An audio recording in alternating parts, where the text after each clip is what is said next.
Hi, everybody. Good afternoon. Welcome to our regular board meeting, Harlandale ISD. Today is March the 15th, middle of March already, and it is 6:15 when we are starting our meeting. I'm going to call roll call for my colleagues to see who is here and who is not. Ms. Limon? Here. Hi, Ms. Limon. Hi, sweetie.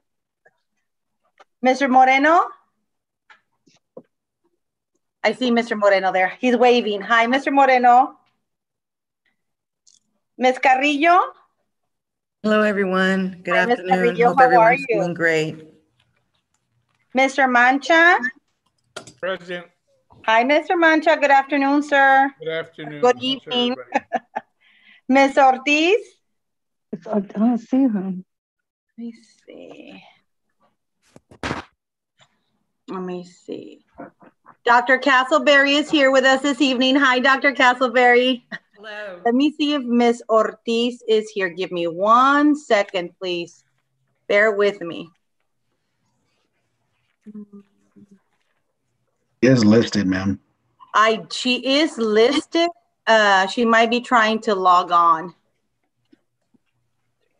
We do have a quorum. If Ms. Ortiz is able to log on, I will make sure to announce her. Mr. Soto, good evening, sir. Good evening, Madam Chair. Would you let us know who's joining us this evening, please? Yes, tonight we have our Executive Director of Human Resources, Dr. Salinas. Good evening. Executive Director of Operations, Mr. Kyle Blakeney. Here. Our Public Information Officer, Mariana Veraza. Hello, good evening. Our Assistant Superintendent for Business, Mr. Richard Hernandez. Here.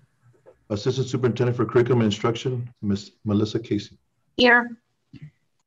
Good evening. I do see Ms. Ortiz logged on. Hi, Ms. Ortiz. You can wave. We know you're here.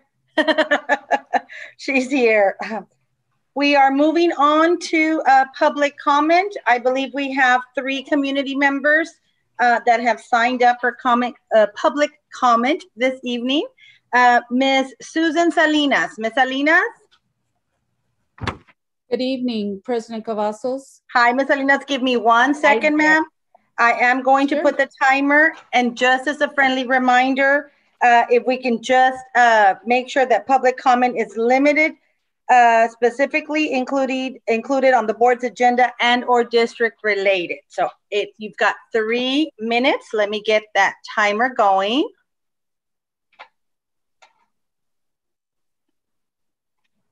Okay, ma'am, we're ready. Thank you.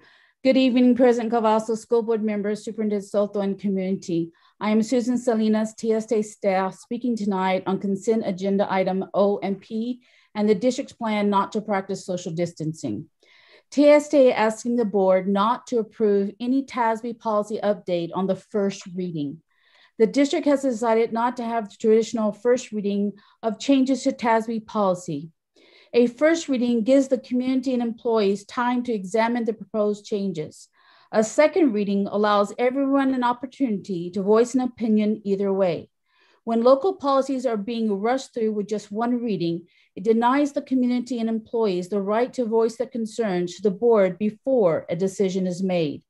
We would hope the school board would want to hear from the community and employees before making a major decision to change local policy that impacts the stakeholders of Harlandale. The other concern we are bringing to you tonight is the district's decision to lift the 6-foot rule. Teachers would prefer their students in class, but we have made it this far by practicing social distancing to keep our students and staff safe. We only have 9 weeks to go, and disregarding protocol is not worth the risk.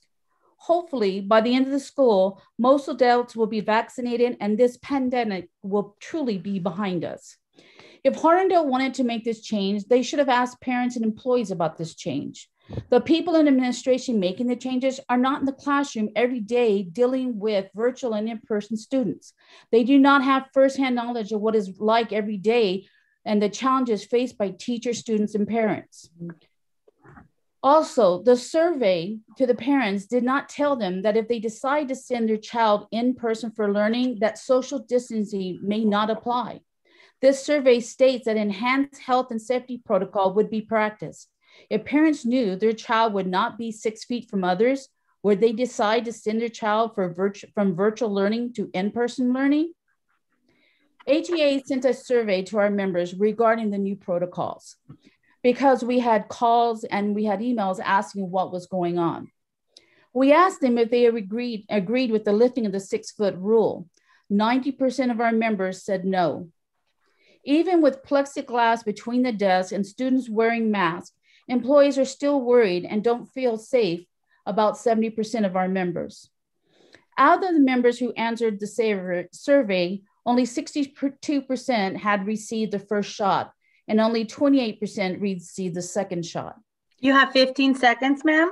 We are asking the district not to lift the social district protocols until those who want the shot are fully vaccinated. Let's put the safety of our students, community, and employees first. Thank you. Thank you, Ms. Salinas. Thank you very much.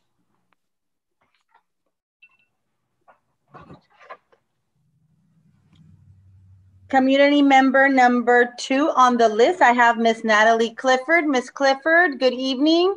Hello, ma'am. How are you? I'm doing well. Yourself, ma'am? Doing well. Thank you. You 1 second while I turn on my timer. And just as a friendly reminder, public comment is to be limited specifically to items on the board agenda and or district related. Yes, ma'am. Very well, Miss Clifford, you're on. Good evening, Superintendent Soto, Board President Ms. Cavazos, board members, and Harlandale ISD community members and families. Thank you all for your time and allowing me to speak tonight regarding agenda item number 3, announcements as a district-related item. I would like to express concern regarding the recent announcement of the district to lift the 6 feet social distancing CDC guideline as an expectation to enforce on campuses. As an employee myself, working daily on a secondary campus where we have seen an increase in students participating in in-person instruction due to academic failure rates and students needing credits in order to graduate successfully from high school, I am concerned about the possibility of eliminating 6-foot social distancing as an expected protocol to follow during the COVID-19 pandemic. Despite the best efforts of our staff, the reality is that it can already sometimes be challenging to consistently enforce the correct use of masks, let alone social distancing with our adolescent students and even occasionally amongst staff. Lifting the social distancing expectation would make our campuses less safe during the most challenging school year any of us have ever experienced, balancing so much. Even more so than normal, this spring semester is causing a high amount of stress for both educators and students, especially given the expectation that students complete the STAR and TELPAS due to state and federal accountability mandates. When HEA surveyed our members across all campuses, 90% of our members stated that they do not agree with HISD lifting the 6-foot social distancing protocol. Additionally, even with plexiglass between desks and all students and adults wearing masks, 70% of our union members stated that they would not feel safe if the 6-foot social distancing practice was lifted. 26% of our members stated that they feel safe, while 4% do not deal directly with students in the classroom. Overwhelmingly, this shows our members express concern about lifting the key protocol of social distancing as we all continue to navigate and attempt to mitigate the airborne COVID-19 pandemic crisis and its impact on our city and community. Lastly, I would like to express gratitude to the district for offering vaccines to as many employees as want to be vaccinated through University Health. Nevertheless, as we all know, children are still unable to be vaccinated at this time due to the fact that scientists are still working on a trial period for safe vaccine use on children. This means that our students and their families are still potentially vulnerable to the COVID-19 virus. In particular, according to the CDC, children over the age of 10 may be more likely to be infected with COVID-19 than those under the age of 10. Again, on behalf of employees working especially on secondary campuses where our students are older and thus more likely to possibly transmit COVID-19 even asymptomatically, the health and survival of our students, families, staff, and community is simply not worth the risk of lifting something as crucial as social distancing. In conclusion, on behalf of those who are most impacted by this decision and are not all here to speak their truth tonight, I urge our board members and district leadership to please reconsider their decision to lift the 6-foot social distancing rule in accordance with our responsibility to our students, families, and employees. Thank you very much for your time and consideration. Thank you so much, Ms. Clifford. Thank you very much. I appreciate you signing up. Thank you. The next community member we have is Mr. Louis Luna. Mr. Luna? Yes, I'm here. Hi, Mr. Luna. How are you, sir? Thank you very much. Let me get that timer going. And just as a friendly reminder, please, public comment must be board agenda item related or district related, sir. Very well, Mr. Luna. All right, thank you very much. Good evening, HISD School Board and staff, Ms. Cavazos, President, Mr. Soto, Superintendent, and fellow community members and staff members at HISD. I would like to sincerely give my condolences to both the Zeke Mendoza family and the family of Mr. Ernest Tejeda. I believe it's been told to us that he died of complications due to COVID, as a matter of fact. So my sincerest condolences, especially to these two gentlemen that served the district, respectfully. In my capacity as a teacher at Southwest at Soma Flanders Elementary, I was a colleague of Mr. Tejeda for several years. He was my mentor, not just my mentor, but my grade level chair. And I had the honor and privilege to visit and observe his classroom on numerous times and observe his leadership in numerous occasions. I called him the expert because he was an exemplary educator. He likewise joked around with me by asking me, "Hey, Luna, when's the next time you're going to perform your gummy bear routine with my students?" We had a great, very mutual respect for each other. Now, when I see a Spurs logo, I remember him. I remember the love he had for his students, the love he had for his family, especially his young girls. It is just mind-blowing to know that the last text that he sent me was to send his condolences about the death of my father. So I pray for Mr. Tejeda and his family and the family of Mr. Mendoza. May they rest in peace. And may Mr. Tejeda certainly be called forever a falcon in our minds. Thank you so much. And just remember that your decisions affect all the Arlen-Harlendale ISD community. Thank you very much. Thank you, Mr. Luna. Thank you so much for signing up for public comment. Okay, moving on, we are going to agenda item 3, announcements. Yes, Madam Chair. At this time, I'll have Mariana Barraza, our Public Information Officer. Thank you. Hi, good evening, everybody. If I'm able to share my screen, go ahead and share. We will start with the Pledge of Allegiance. Stand up.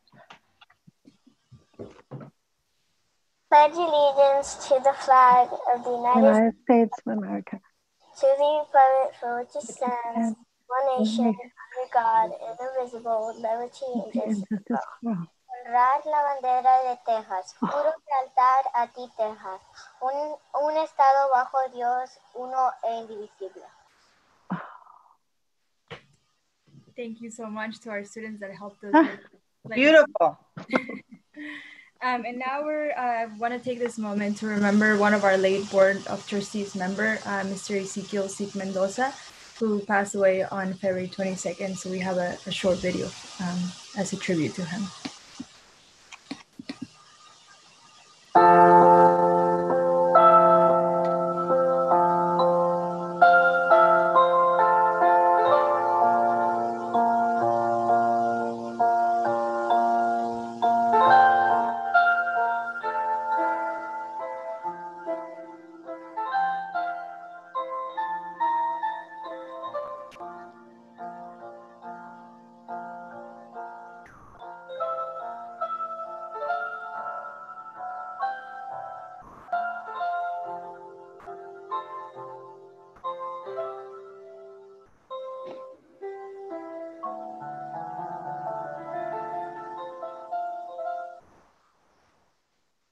Our sincere condolences are with his family. I don't know if any of the Board of Trustees members would like to say anything on this time. Any of my colleagues want to say a few words? Mr. Mancha?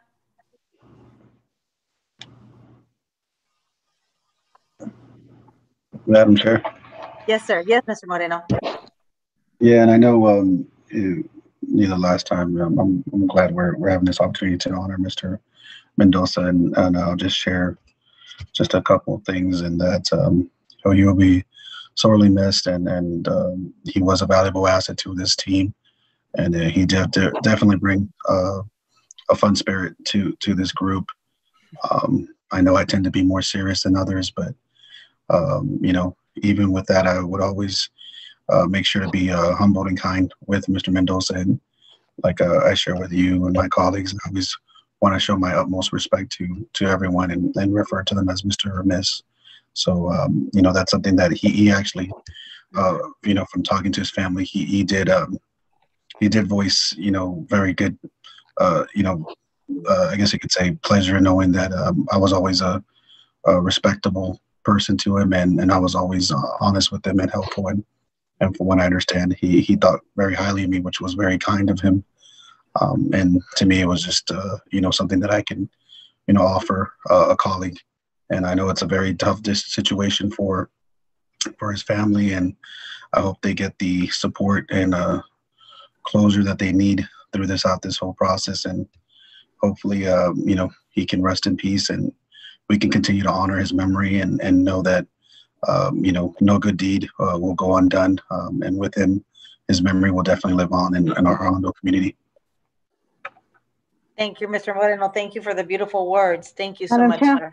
Yes, Madam ma'am. Chair? Yes, Ms. Limon. Yes. I had to compose before I speak because I know Mr. Zeke Mendoza for a very long time. Of course, I have 4 kids. So we raised 4 kids, and we raised them at Harlandale High School, and was a band parent, and he was a band parent. And that's what was my relationship with Zeke Mendoza and all that time. He did the biggest fundraiser for the band. He always put 100% in fundraising for the band. And that's how I got to know this great man that would be dearly missed. So. Thank you, Ms. Limon. Thank you, guys. Which is why I'm not saying anything, because I'm going to lose it, people, and I don't want to. I don't want to, but my heart goes out to the family, and our prayers are going to be continuous towards them. Anyone else wants to say a few words? Yes, Mr. Ortiz. Mr. Mancha, I'll get you next. Go ahead, I promise. Yes, Ms. Ortiz. Are you sure, Mr. Mancha? Yes, ma'am. Okay.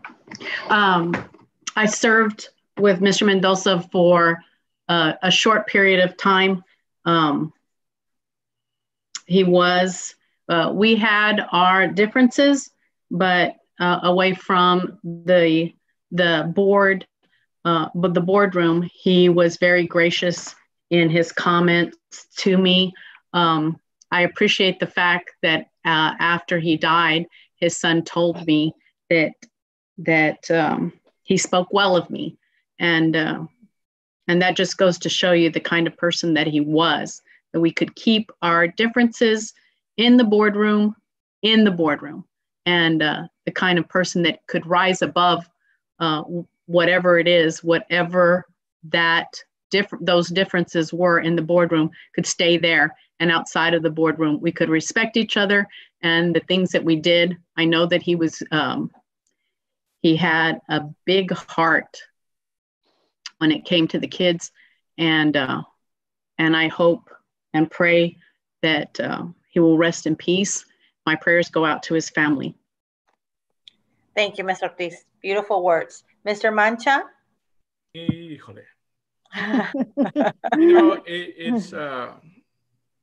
it was always an honor to go and have breakfast with Zeke. We would get together sometimes on Saturday mornings, and we'd have breakfast, and we wouldn't talk about nothing that had to do with the school board. Mm-hmm. We just connected our families, talk about our kids, his grandkids. I still don't have grandkids, so we would talk about his grandkids. A lot of his grandkids and his kids were fortunate enough to have my wife as their school teacher. So we knew very well a lot of the issues he was going through and a lot of his passion. And I would always tell him, you know, you need some help, Zeke? He goes, I got it, Mancha. I got it. And I said, okay, if you need anything, give me a holler. He was so humble. He never asked for help. He did the Santa Claus thing, you know, real low key, never advertised it, never took pictures of himself, never posted nowhere. A lot of people didn't even know he was Santa Claus. Mm-hmm. And he did it for so many years. Besides being Santa Claus, he did, you know, Miss Limon touched on it. He did so much for the band. He hustled when his kids were there, and then even after the kids left. He still did a lot for the kids. And he always gave back without asking for nothing in return. And I'm glad that we got to know each other in a personal level. I'm glad that we were able to share some of our passions, some of our feelings, some of our tough spots. You know, unfortunately, his wife's been real ill. She's going through dementia. My mom's going through dementia. So I would ask him for advice. You know, what do I do? You know, my mom's doing this, my mom's doing that. He said, Calmate, Mancha, just stay calm, let her go through it and relax. And sometimes it's very difficult, you know, when you have somebody that's going through that. So, but that's how much of a heart he had. And it's so hard to talk about Zeke in a past tense. Yes. In my eyes, he did a lot for Harlandale. He is Harlandale. And that's why we always put on there, Harlandale Somos Familia, because we are family. It touches every single one of us one way or another. Thank you, ma'am. Thank you, sir. Anyone else? You know, I don't know if I already shared this with you all, and I'm maybe repeating myself. Forgive me if I am, but that week that we all got snowed in, I reached out to my fellow colleagues, you know, I send a text, how are you all doing? You know, are you okay? You know, how, you know, do you have power? Do you have water? You know, just checking in on my colleagues. And for whatever reason, I didn't text Mr. Mendoza. I didn't text Zeke. I called him. And I normally do text, you know, individually, Mr. Mendoza, how are you? Ms. Carrillo, how are you? Ms. Ortiz, you know. But that day was Tuesday. That day, I don't know why I didn't. I called him and he answered. And I thought if he doesn't answer, then I'll leave a message, you know, or I'll text him. But he answered and I said, hi, Zeke. And hey, Norma. And I said, just calling to see how you were doing. And he said, oh, we had a pipe bust, but, you know, I said, did you get water in the house? He goes, no, it was an addition to the house, blah, blah, blah. He told me, and I said, okay, well, if there's anything you need, let me know. He goes, okay, I will. He said, how are you all? And how are you all doing? And I told him. And then I said, okay, Zeke, well, I just wanted to check in. I checked in on everybody just to make sure everybody's okay. And he goes, okay, Norma, thanks. And I said, I'll see you next week, because the meeting was going to be the following week. Yeah. And he goes, okay, I'll see you next week. So one day it'll be next week and I will see him.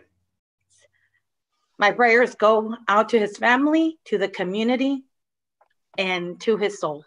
May he be resting in peace, looking over us and guiding us, making sure we continue to do what he wanted to do. So thank you very much for those beautiful words from my colleagues to our community. I appreciate it. So I'm going to continue. There is, unfortunately, thank you. Lost Mr. Ernest Tejeda. Yes. He passed away due to complications with COVID-19. So we would also like to take this moment to remember him as well.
our condolences and prayers are also with the Tejeda family. Ms. Cavazos, I don't know if you want to say anything before we move on. You know, I did not know Mr. Tejeda. I knew of him. I did not know him personally, but I never met anybody who did not have something outstanding to say about him. Mm-hmm. And I say this a lot, and I'm going to say it now. Harlandale has gems of teachers. They are our true gems. And Mr. Tejeda is that symbol. He symbolizes the best part of our district. And it's our teachers embracing our children and making sure that they know day to day, minute to minute, that they are worthy of everything this world has to offer.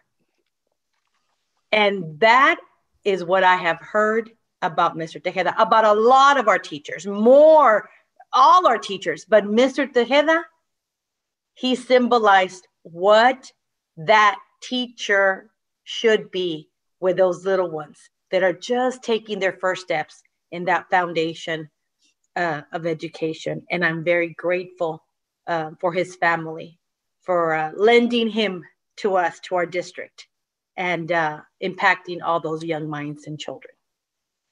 My condolences go out to his family. Yes, Ms. Ortiz. I think you're muted, Ms. Ortiz. Yes. I've known the Tejeda family for a very long time, and I am so proud to say that he's a second generation Tejeda teacher here in the school district, and Ernest Sr. gave Ernest Jr. the best part of him. And my prayers go out to the Tejeda family and for Ernie's kids and family as well. I'll say my prayers for them, and may Ernie rest in peace. Thank you, Ms. Ortiz. Anyone else? Okay. Ms. Mariana, do you have any other announcements? No, I have a few more. Okay, perfect. Thank you, ma'am. This week we celebrate our social workers, and we have a little banner for on our website. It's coming up. There we go. So Social Workers Week, and we just want to honor them. So anybody that sees them around on campus or at the social center, just make sure that you thank them for everything you do for our Harlandale ISD family. We also honored our Teachers of the Year through a drive-through ceremony before spring break. So I just wanted to show them all to you, present them to everybody. Ms. Annie Zoll was our District Teacher of the Year, and she was also honored on a KENS 5. Yeah. So if you go on KENS5.com, you can watch her story as well. So we're very, very proud of all of our teachers. We have also 2 retirees. We have Rosario Vera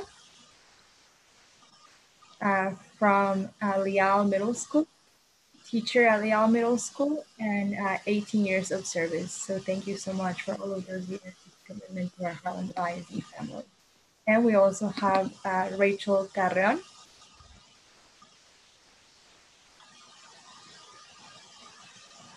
from Schultz Elementary, also a teacher, and she was with us 27 years. Thank you so much for all of those years of service. So now we would like to congratulate a few groups. The mariachi bands, both mariachi bands have advanced to state, and they will be competing in June, and the locations will be determined. They haven't decided where yet, but congratulations to both of them. We have a few athletics updates. We would like to start with congratulating the McCollum boys basketball for winning district championship.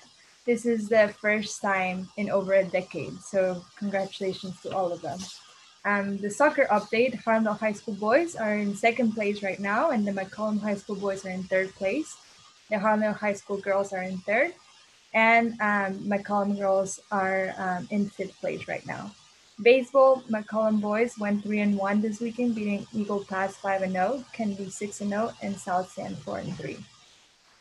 Harlem High School was open this weekend, but finished first place at Edgewood tournaments. The district track meet is March 29th and 31st at Floresville High School. District golf tournament is March 30th and April 1st, and also the Friends of Cowboys golf tournament will be April 23rd at Golf Club of Texas, and this is for scholarships of McCollum High School students. The tennis girls, a few wins in girls singles, boys doubles, and first place in mixed doubles. So congratulations to them as well. And then we have Harlandale High School softball, who tied for 7th with Southside, and McCollum softball 2-2 tied for 4th place right now.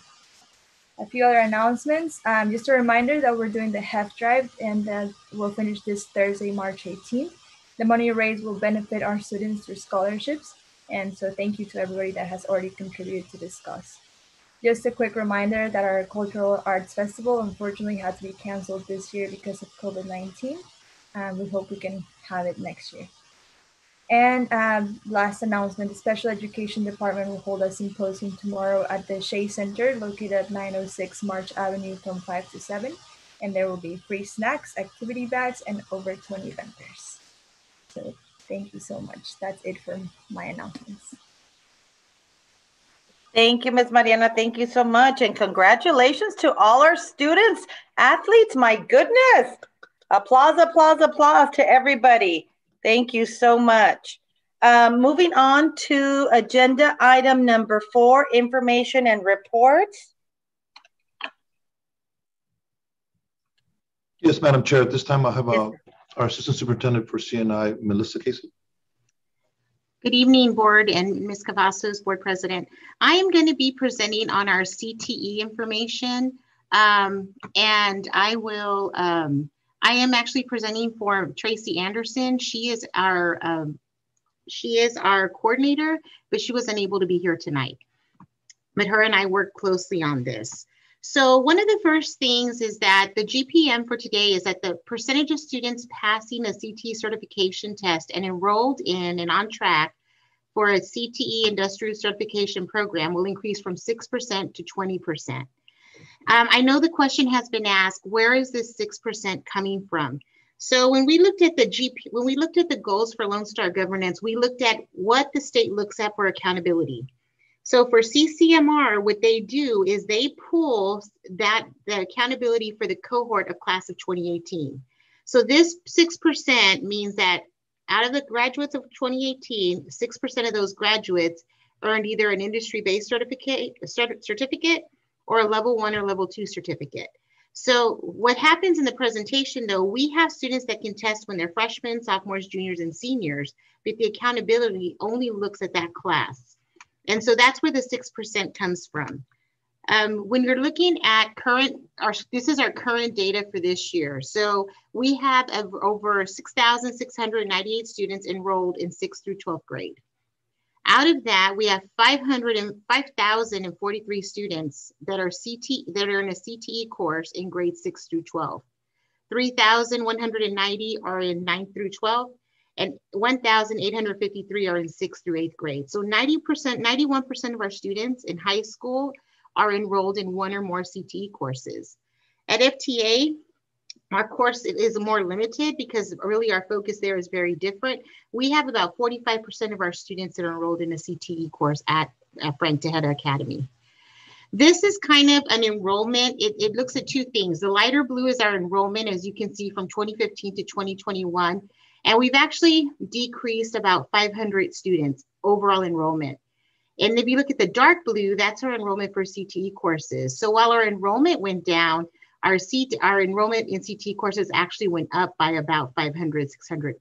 So this is just kind of a trend of our students in high school. And then of course, those enrolled in CTE courses. Now, one of the things is in 1819, and the reason we're using 1819 data is this is the last year that we had our students that we're going to have data on. 1920, they haven't released that. So in all of these courses, clinical medical assisting, engine performance, everything you read here, these are all the certificates that were earned that year. We had over 266 industry-based certifications, which is about 65% of the number that tested. So we had 408 kids test one of these certifications, and then 266 of them passed. The other number that I think is really important is this 466. So we had an additional 466 students that were eligible to take these tests that did not take the test. These, the work-based certifications in red, these are also certifications that our students can test and pass, but they don't count towards our accountability. So this is for 18-19. Last year, we had a significant decrease. We had COVID. Typically in March is when we went into COVID, and spring is when we do the bulk of our testing. So the number of industry-based certifications for 19-20 dropped by 118 kids.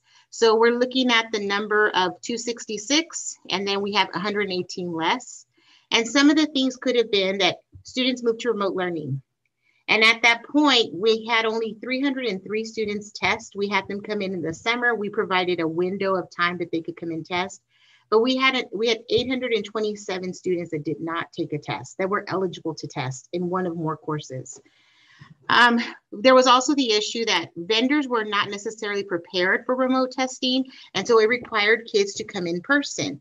A year ago, there was a lot of fear around coming in person, and so we had several kids who did not come in to test. And then, of course, the time to prepare the students was somewhat limited because we had to move to virtual learning. And then the resources were a little different based on what a student had at home. So these are just kind of some reasons we believe are attributed to the decline in numbers for last year. This year we have, this is the number that's bolded with red. Those are our career clusters. So we have all these clusters that we actually have available for students. We start promoting these to elementary and to middle school students where they get to pick their course of study. Underneath these clusters, we have programs of study. So like in architecture and construction, we have 85 kids, and there's only one program of study, which is architecture design.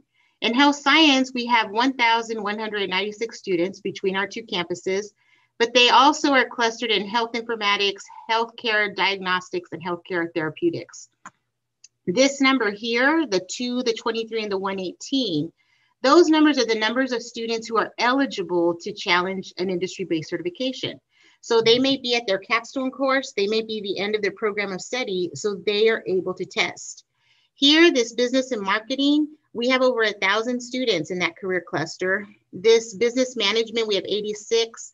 All of these students are eligible to test, and they're on track to test. So our goal is to take these kids from freshmen, sophomore, junior, seniors, and prepare them to take these classes when they're in the capstone course. When you look here, these are actually, for example, this is the course. So students that are medical assistant, the certification they will take is certified clinical medical assistant. We have 111 students this year. In 19-20, we had 105. In 2018, we had 97. So this is the number of students that are eligible to test. This is the actual industry-based certification we offer to students, and we pay for them for the first time they test. And then this is the course they're in. These students may have had 4 courses and 4 years. However, it's this one course that they're in that they become eligible for testing. This business information management, these are actually freshmen, sophomores, juniors, and seniors. So these students out of 652 are eligible to test. And they can actually test as early as 9th grade or 10th grade, but they will not show up until they're in the cohort that's a graduating class that counts towards accountability. So we have all of these courses, these capstone courses they're tied to, they're part of clusters, that's one. And then we have additional courses here. Here is where you can see like graphic design. This is one of our smaller programs. So we have 3 students that are eligible to test. Practicum, here audiovisual, we have 19. So one of our problems is the students that are testing aren't being successful, but the second problem is we don't have enough students testing that are eligible to test. It's not a course requirement. It's not a graduation requirement. It is completely up to the student whether or not they test. The other component is that we have these work-based certifications. They're not included in accountability, but our students can also earn OSHA 10-hour. This is a very popular course. This is actually a certification that many of our kids, even at Tejeda, earn. Cybersecurity is another one they earn, but it's not part of what the accountability recognizes as a certification for industry-based certifications. Start safe, stay safe, and then employability skills. So these are additional certifications that are eligible to our students. It's no cost to them, but they do not count towards our accountability. Some of the things that we've done, because we know this is an area we need to improve on, we provide quite a bit of professional development and training to our teachers. We work with Region 20 through this, and then there are career-specific trainings for teachers depending on what they're experts in. In some cases, the actual vendor of the testing will actually come to the campuses and help train teachers. We also have had teachers take the test. So many of our teachers have the credentials, they've had them for many years, but we have actually had them challenge the test. So that way they're in a better position to prepare students for the test. We actually have that housed under CNI in our CTE website where we can find all the certifications that are offered in our district. It's in our course catalog, which we have online and we offer it to our students. And we do that in middle school and in high school. We actually have our teachers that they are part of a PLC. They do collaborative planning between teachers across the district. We did do curriculum writing. We've had in CTE, we've also looked at having formative assessments so teachers can regularly determine where students are at and what their needs are. We have advisory committee meetings where our teachers meet with industry partners, and they particularly look at what is required for these industry-based certifications. What does it enable a student to do once they pass? And what are some better ways we can prepare them? Maybe it's partnering them, maybe it's doing some hands-on learning. And so that is something that we also kind of explore. I think ultimately the biggest key is sharing that information with counselors, academic deans, principals. This happens every month. There's a meeting with counselors and we do a CT update because we need to impress upon students and families how important it is that they have this opportunity in school. We can have a girl or a boy go through cosmetology here, where if they do that outside of high school, they're looking at possibly $20,000 in school loans to finance that. And so these are opportunities we have that I think we need to sell better and improve on so we have more kids taking advantage. Like again, the other piece we have done is made a concerted effort to start communicating these options to elementary and middle school kids. We have programs, we have career days, and all of that doesn't need to start when you're in college. That actually starts now when you're in our schools. And then as you go through, you can explore, find what you're interested in, find the things that you feel have a strength for, and then we can build from there. Like I said, Tracy Anderson is our CT coordinator. She was unable to be here, but at any point, if you have questions, I'm sure she'll be able to help. But I don't know if anyone had questions. I don't have any questions. Ms. Limon, you have questions? Ms. Casey, on going back on the screen before that, you had aeronautics and you had other options in the bottom. Those are not. So right here at the bottom. Oh, right there. You had the one before. I think it was before that. Couple more before. Okay. It was in the. Okay. Forward. One more. Go. Here. You had aeronautics and you had. Nope, I don't see that one. I think it was the one move forward. Sorry. Okay. It was in the bottom where you had your. Think you. No. Let's see. You had aerospace and technology, health, diesel, advanced. Those are not certified or. Well, these are offered actually through Alamo colleges. So students that enroll in these courses actually take their courses either at SAC or St. Philip's. Okay. And so they actually have their own programming there. But we pay for that and we even transport them and buy their books for them. Right, okay. And that's done in both high schools or just, right? Or either one? Both high schools. Okay. Mm-hmm. All righty. I just had a question on those, that came up and they weren't questioned which I understand now. So Thank you, Ms. Casey. Thank you, ma'am. Hi, Ms. Petio. Hi, Miss. I do have a question. If you go back to the next screen. Okay, let's see. This one? Yes. In regards to the business information, that's BIM, correct? Correct. Yes. Okay, so my son is in BIM. Okay, sorry. And I guess my question would be, he hasn't brought this up to my attention. So are the students aware that they can take these certifications?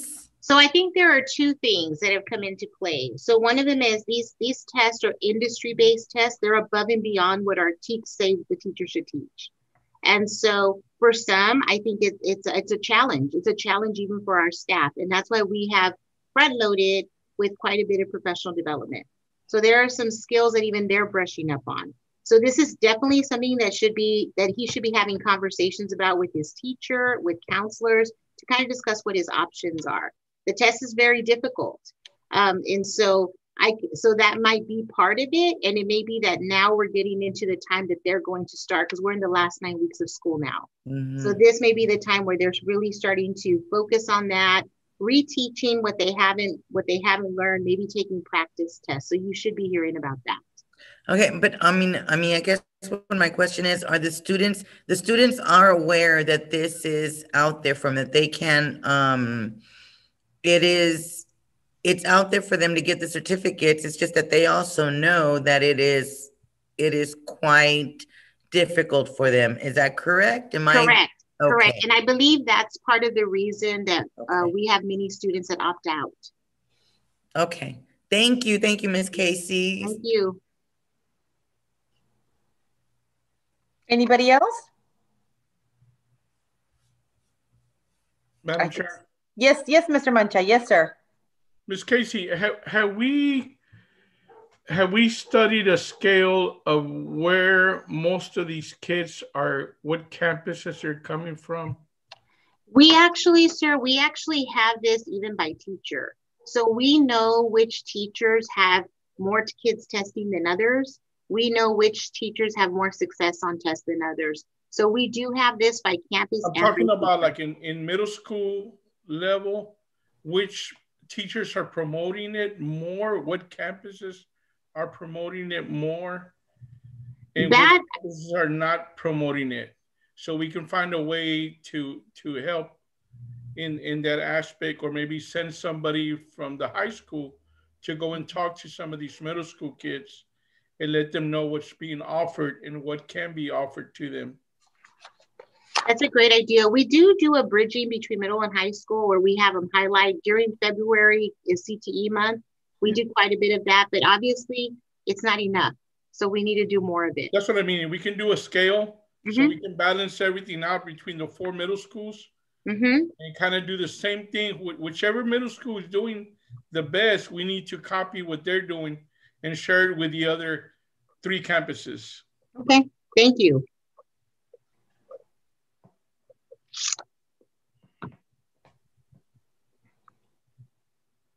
Anybody else? Yes, Ms. Limon. Yes, ma'am. Ms. Casey, is it because COVID, it's year that we did not publicize this enough? Or do you usually publicize it more than before COVID? I mean, I don't know because I haven't been here. I mean, you know, is there a difference between what happened before COVID to now? I mean, because, you know. Well, during COVID, we definitely had a lower number of students tests. But typically how this is publicized really is in these classes, because, so for example, the certified medical assistant students, that only impacts those courses. So the students enrolled in those courses would hear about that. And then prior to as they're recruiting or during recruitment. So where they're hearing about that is largely in their class and from their counselors. I don't think that has changed. What did change during COVID was how many students were comfortable enough to come in person to test. Now this year, I anticipate that's going to be much better.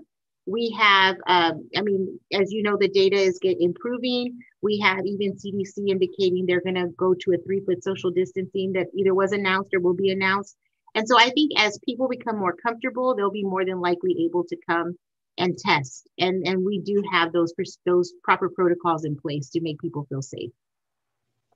Those teachers recommend students, knowing that we have all these great courses for them, and thinking like, oh, hey, Norma Cavazos, I think she'd be a great nurse, I'm gonna direct her to go in this path, I don't know, yes, or something. Do we have anybody like that, consulting our students that there'd be a better position for them as a law enforcement, or to strive, because give them a direction, because not everybody have a direction other than, we have career cruising where students can actually take an interest survey. And so they do this throughout the year. So they kind of take the things I like, don't like, and then it kind of will populate. These are some positions these are some jobs that align well with your interests. These are some jobs that you can find at the very high end of income that may require 4 or more years of college. This is a higher paying job that may require only 2 years of college. So we actually have students that can do that even in elementary school. So we have a program called Career Cruising that all kids have access to, that they can do their interest surveys. Okay, I remember my kids having that survey, but I don't remember it being a list this big, unless it got bigger since my kids graduated. It has. Okay, I don't think they went from maybe 30 certifications to over 200 within the last year. Okay, then that's much more. That's much, and I don't remember all this, and I'm like, could have been one of these, but okay. Well, thank you so much, Ms. Case. Appreciate it. Thank you. I have a question. Yes, ma'am. Madam Chair, can I ask? Yes, of course. Yes, Ms. Ortiz. Yes, ma'am. Ms. Casey, I'd like to find out, do we ever gauge any interest in certifications that we don't currently offer? I'd still like to see if there's any interest. Living here in South Texas, AC technology, AC repair, drafting, welding. Those, I know welding is a very sought after job market, and I'm just wondering if stuff that we don't offer, is there an opportunity to find out if there's any interest out there? That's a great question. I know we have looked at partnering with Alamo colleges with some of that programming. And so that's just that we need to explore further. But I will definitely put that out.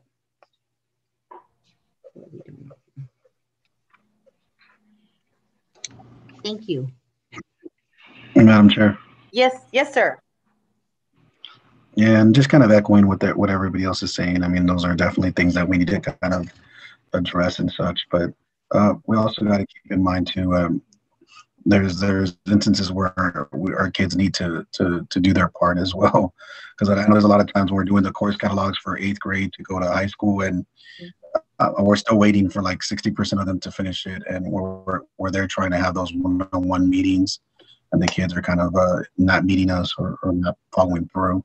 But we do have those pathways that TAs kind of put us upon.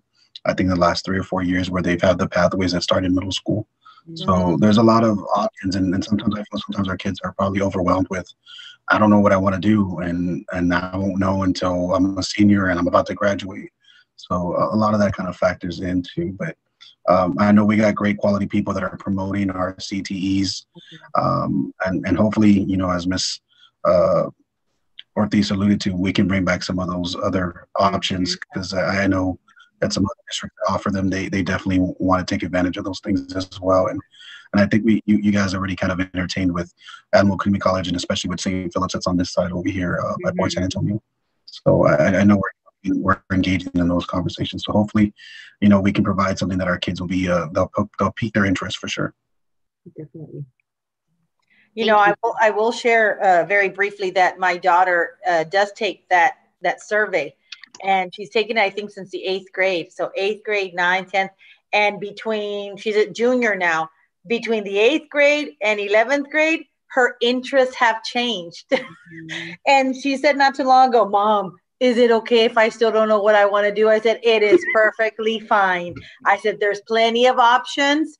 that just, don't jump into something, see what's out there, because what might interest you in the 9th grade might totally be different in 11th grade and even senior year. So this is just a good guiding survey to kind of see where you are as a student and as an individual. So I applaud, and there are a lot more, Ms. Limon, than when I saw that when my daughter was in the 8th grade. She's now a junior. It's grown. It has very grown a lot, those options. So thank you so much for that. Thank you. Anybody else? Okay, moving to agenda item 4B. Yes, Madam Chair. At this time, I want to have Assistant Superintendent for Business, Mr. Hernandez, and his department go over some procurement and some student attendance. Mr. Hernandez?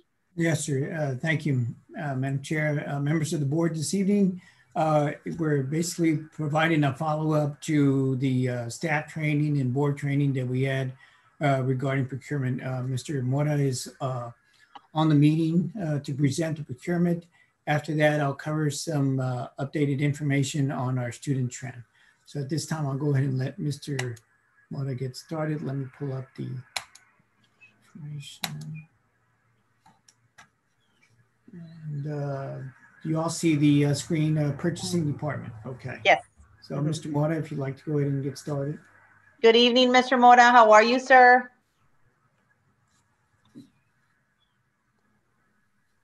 Can you hear me just fine? We hear you now. Yes, sir. Very good. Hold on just a second. I've got to.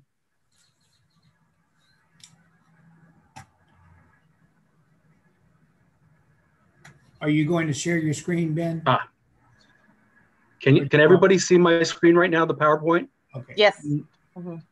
It should say purchasing department. Yes. All right.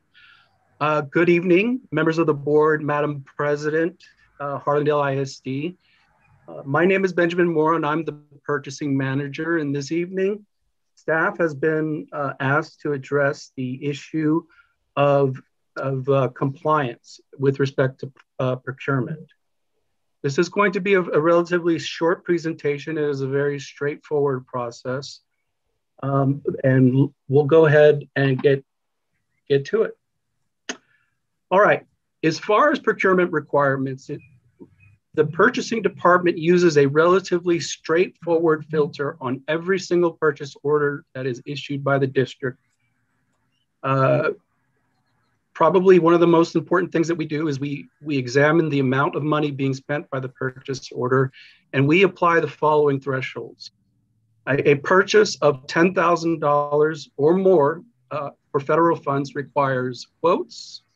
A purchase of $15,000 or more using local funds would require quotes. And at the $50,000 threshold, we're in the formal bidding territory. And then if we get close to $250,000 and we're talking about federal funding, there are a couple more guidelines that pretty much piggyback on everything that we would have done for the $50,000 threshold. Now you might say, Ben, looks like you have a relatively straightforward, easy job, but it does get a little bit more complicated, and I'll explain a little bit in the next slide. There are instances where price competition is not required, or in some cases, even prohibited by state law. Price competition is not required when a single purchase is below $10,000 or $15,000 using local funds. The state of Texas also exempts things like fuel for vehicles, fresh produce, membership, monopolies like electricity and water. Of course, in San Antonio, there is only one choice for electricity, and there is only one choice for water, unlike, let's say, Houston. The other area in which price competition is not required are for legal services, for example, technology consultation, and professional services as defined by the professional services statute.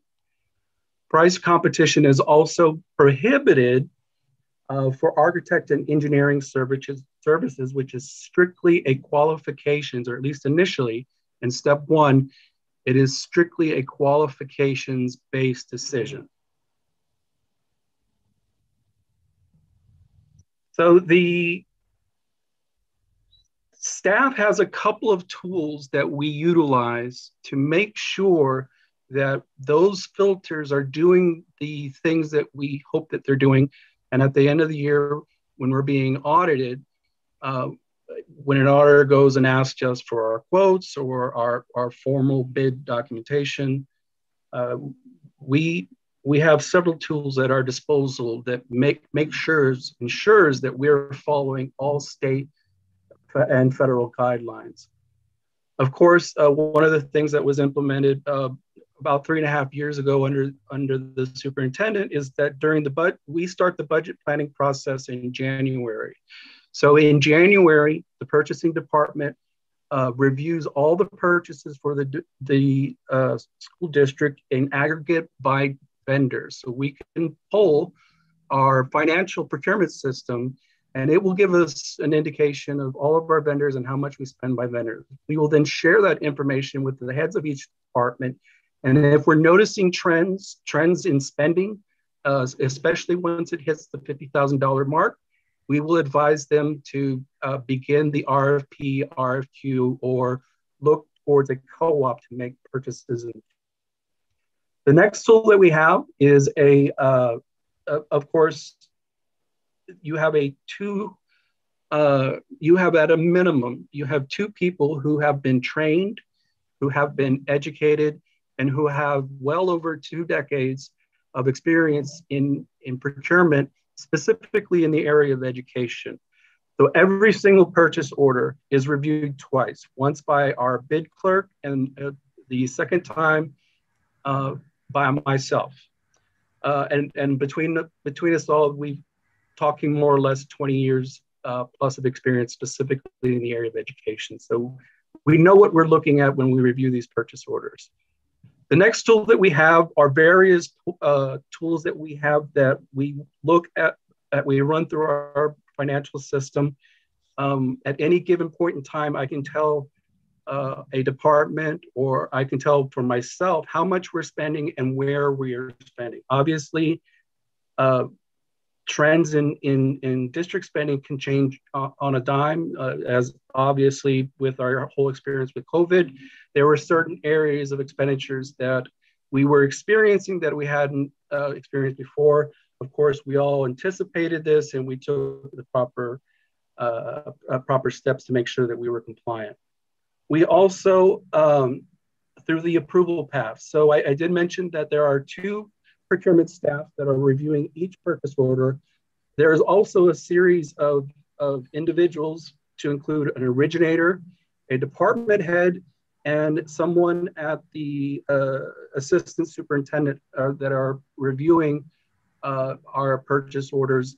Of course, any purchase over $5,000 requires the approval of the assistant superintendent. So it's not just purchasing, there is a whole series of reviewers who have also been trained on procurement, and they're ensuring that as they're going through, they're looking and making sure that everything is being followed according to what is required and based on how they've been trained. And of course, we also, as I mentioned earlier, we train our staff. We also share information with the board. And then last but not least, we have our purchasing portal. Our purchasing portal is completely open to anybody and everybody that has access to the internet. They can see which contracts we have out there that are out for bid or have been out for bid. They can also tell who's been awarded. In some cases, they can even tell how much they've been awarded and how long their contracts last. So at any point in time, if anyone has any curiosity or they're concerned about how we spend our money with any particular one particular vendor, they can always look to Bonfire if we bid it out ourselves and we didn't use a co-op to identify the procurement method and all the background information. Now, having said all that, you might say, well, Ben, that all sounds well and fine, but how well does it work?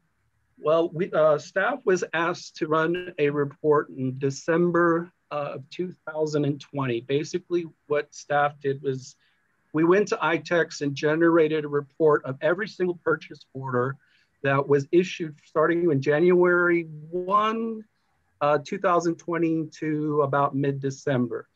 That report identified the purchase order by ID, vendor, amount, procurement method, and all of its everything that was audited by our purchasing department. One of the key takeaways, and I was actually pleasantly surprised with this, is that when we looked back out of a total spend of $17.4 million, only 4.38% of the purchases with an average value of $2,151 was categorized as what we refer to as a no bid, and 3.51% as a not applicable, meaning that there are no procurement laws that require us to go out for bid. And basically what that means that 92% of all of our purchases follow some type of procurement method. It is not realistic to ever think that we'll ever be at 100%. I guessed about 90%, but I was very surprised that we were actually above the 90% threshold. So this, based on that analysis, this is how it's kind of broken out. There are four big areas in which four different areas or procurement methods that the district relies on to make its purchases. So starting from the left, you have what's called TX20, and that's about 23% of all expenditure. That is the purchasing co-op for Region 20 for food. So I would say about a fourth of our budget is spent towards food, at least when we're using purchase orders. And almost all of that food, actually all of our food is done, with the exception of fresh produce, is done through our Texas 20. So Texas 20 handles the procurement requirements for the district for the most part. The other area on the top in green is the DIR. The DIR is the state of Texas's own purchasing co-op. About 18% of that $17.3 million that we were looking at. Make sure that that's right, 17.3, 17.4, I'm sorry. So we utilize the state's own procurement co-op for our computer purchases. That's what the DIR is. Just below that, we have HISD solution solicitations. Those are bids that are issued by Harlandale ISD. In all likelihood, also, you can go to our portal and review what makes up that 22% based on which vendors are awarded and how much we award those vendors. And then last but not least, in blue, there sort of towards the bottom, we have categorized that 11% of the spend of that 17.4 million as interlocal agreements. Basically, there's an exception under state law that says that competition is not required when we enter into an agreement or contract with another state agency or a nonprofit corporation. So you will see those on the agenda on a fairly regular basis. So those are the four main areas in which we procure our services and goods. The two areas that we would like to see go to zero, but it probably will never happen, are the no bids and the not applicable. Again, there are going to be certain purchases that we cannot go out for procurement. It is just not, it's prohibited by law, or it's just not practical. So that is a pretty healthy measure of breakout by anyone's standard. And I've also had done a similar analysis when I worked with San Antonio Independent School District. And I can tell you that we're doing relatively well when compared with San Antonio Independent School District and the other two larger school districts when it comes to how we procure our services and goods. So with that, that's all I have. Does anybody have any questions? Any questions from my colleagues? No, I do know that in the past there have been some community concern as to, you know, how do we keep up with what needs to be put for a bid and what doesn't. So I appreciate that you gave us this explanation of it. You know, for clear and transparency and communication with our community, I want them to know we're not just assuming we're on top of things, we are on top of things. And I appreciate Mr. Hernandez and your staff, Mr. Mora, for taking the time and educating us on this, not only the board, but also our community. I truly appreciate that.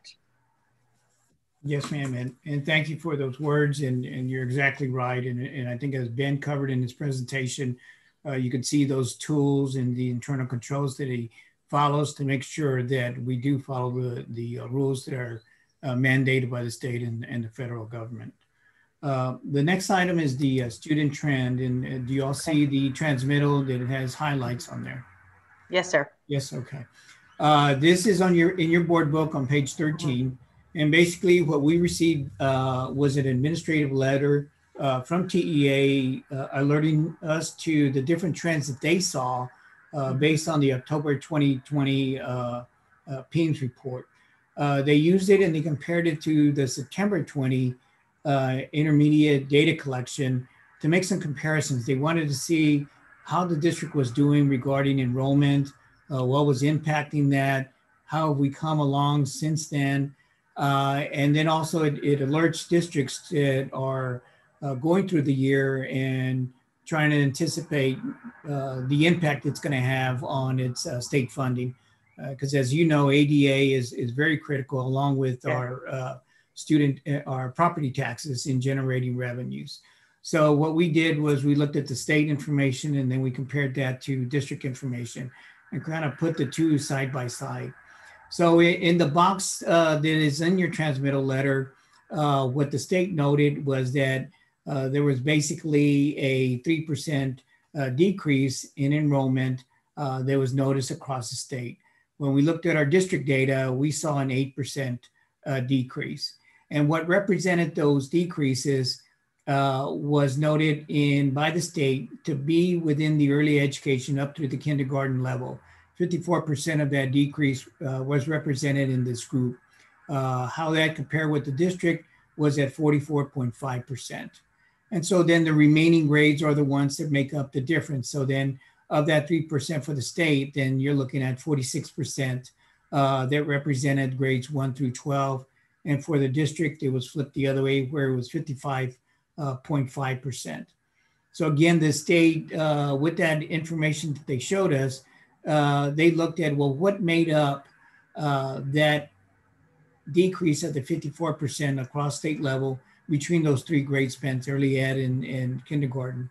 And so what they saw basically was a 22% decrease in early education and then pre-kindergarten. For the district data, it was a little bit different. We saw more of a decrease that made up our 44.5%. It was made up more of the early education at 34%, and then the 13% of the for the pre-kinder. Now, another bit of information they showed the district as how it looked like in the state were the number of students that were on campus in October. And so their information showed a 54% of students learning on campus as composed to or compared to our school district at 41%. So you see some variations there, but we're slowly moving towards having more students on the campus. But again, following our protocols, that's where we landed at 41% on learning campus in the October 2020 report. What they also did was they pointed out when school started in September and how did it look in October. And so there was a slight increase of 32% as compared to the school district's 44% increase from September through October. So we did start seeing a slight increase in on-campus learning, but again, we followed our protocols. And so, you know, what's always important to everyone is and the school district is, how is this affecting our funding? And we know that there is a projected decrease in ADA. So when we did our budget based on 12,068 students. Looking at our data, we're looking at 11,336 ADA decrease. And so that's a projection. We still have to go through the year. And so what that could have meant was a loss in state funding between 1.6 million and 3 million. But what's important is the pretty much the last paragraph, where we know when the state was looking at this, they granted a hold harmless of the first 18 weeks. And so that was a good omen for school districts to do some planning for this uncertain period that we're going through. But as we saw that our ADA was still in a declining or a low amount, our concern was then the second set of the 18 weeks, which is what we're in right now. And so there was a lot of that expressed by superintendents, met with representatives. The state came out as to how this was going to be handled. Commissioner Morath made the statement of, that the legislature was going to take care of that. They've since come out that they will take care of the second 18 weeks and have school districts hold harmless as well. They're working out some of the details. We know that at least the last 6 weeks, that's going to be an important factor on how school districts bring back students. There's a certain threshold that we need to meet in order to have that hold harmless effect our 4th and 5th, 6 weeks. So again, that's a positive. And as we said, we're looking closely as to how they're making their projections and how they're going to interpret when they grant the hold harmless, the rules and the formulas that they're going to follow. So we're monitoring that. But aside from that, school continues. We don't have the ADA, and so that's affecting us as far as our child nutrition program. We don't have as many students in school, and so we don't have as many meals to claim. But we're making every effort to try to not only feed the students, which is important to them, but also it helps us in trying to meet at the end of the year our expenses. Because as you know, pretty much like everybody in the district that had jobs, we made every effort to keep them employed. And so our staff has continued to be continually to be employed by the Child Nutrition Department. As we've had vacancies throughout the year, we've held on to those and basically not filled them, trying to work with the current staff that we had. And then, as you know, one of the positives that we had is we've always had high participation in prior years. That's helped our fund balance. In fact, it's run really well to where we've actually had more than what maybe the TDA felt that we should have. But fortunately for us, that helped us last year when we had a large deficit of 2 million. And so it's again going to help us offset some of the deficit that we're going to have at the end of this year. So again, we're making every effort that we can to try to improve the amount of the meal claims and the students. So basically, this is just an update of where we're at on the student attendance trend. We'll keep the board updated as we get more information on the formulas and the way they'll make their interpretation of the hold harmless. But I believe it's good information to have, so that way you're kept abreast of what's going on with the state.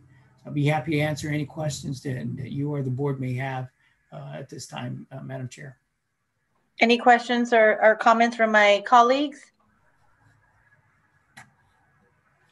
Mr. Moreno? Yes, sir. Yes, sir. And I know I already touched base with Mr. Soto. I know this is going to be something that we're going to have to take a close look as we come through the next, I guess, into the summer, because I mean, we're looking at 1,000 kids that we're missing, and I know that might impact how we shift or how we, allow attrition to occur. So hopefully, Dr. Salinas and Mr. Soto and team all have something kind of up their sleeve so we can address and not have any, perhaps any people that are going to not be able to to continue with this. Hopefully we can have everything in order so we can keep our staff where they need to be in. And hopefully we can locate these kids because I know that's going to be a big issue. Yes. Thank you, sir. Thank you. Anybody else? No, Madam Chair. Yes, Ms. Ortiz. Yes, ma'am.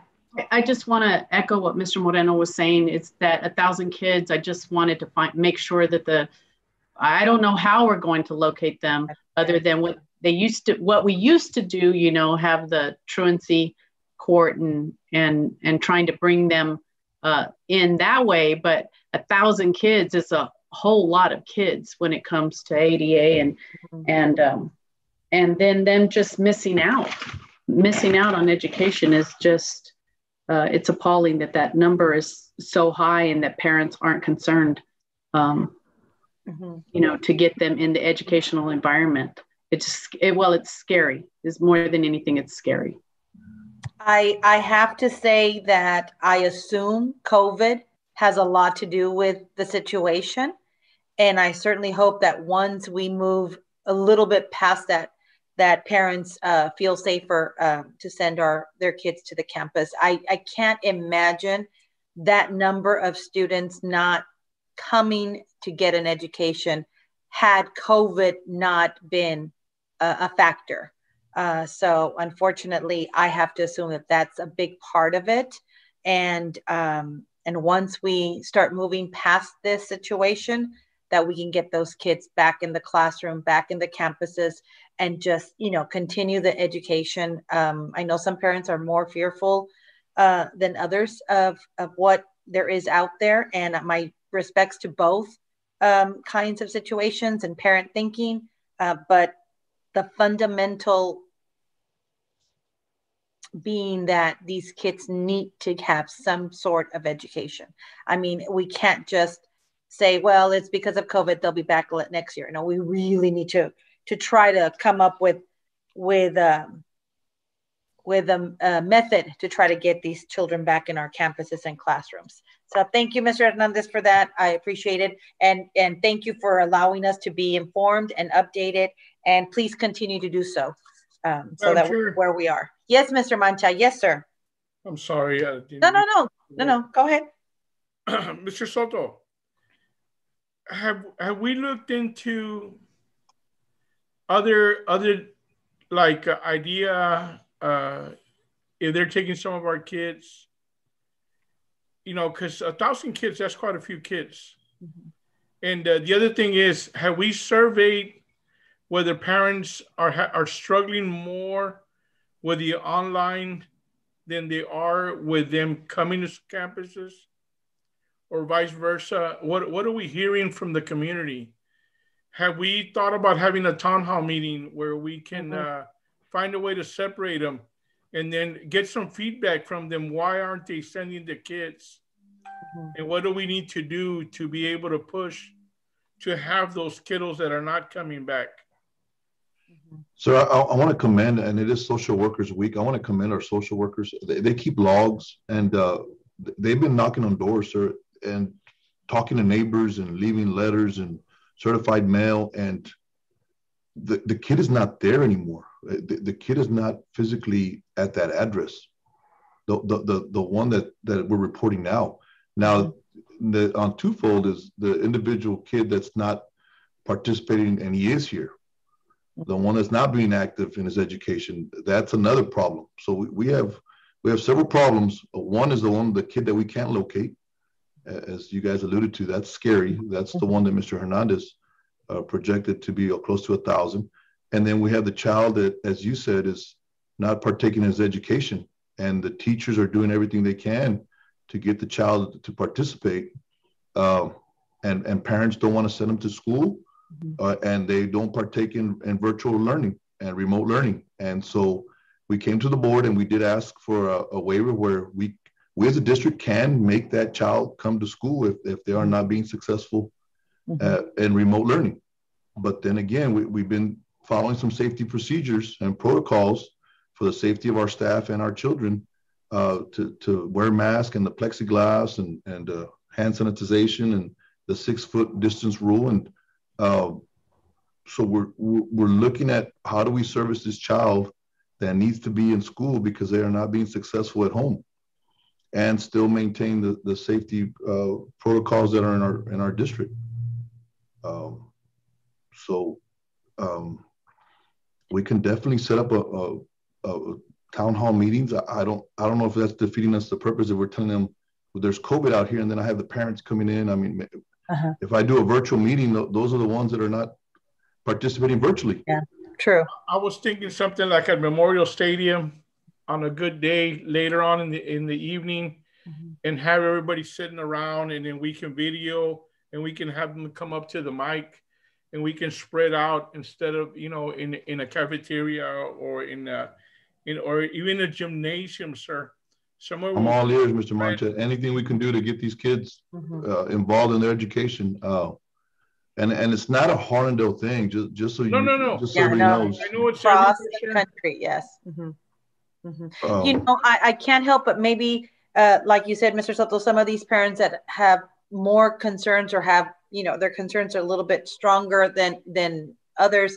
They may not know what we're doing in the campuses to prevent, you know, these kids from getting sick, and they might just assume we're not prepared or we're not ready.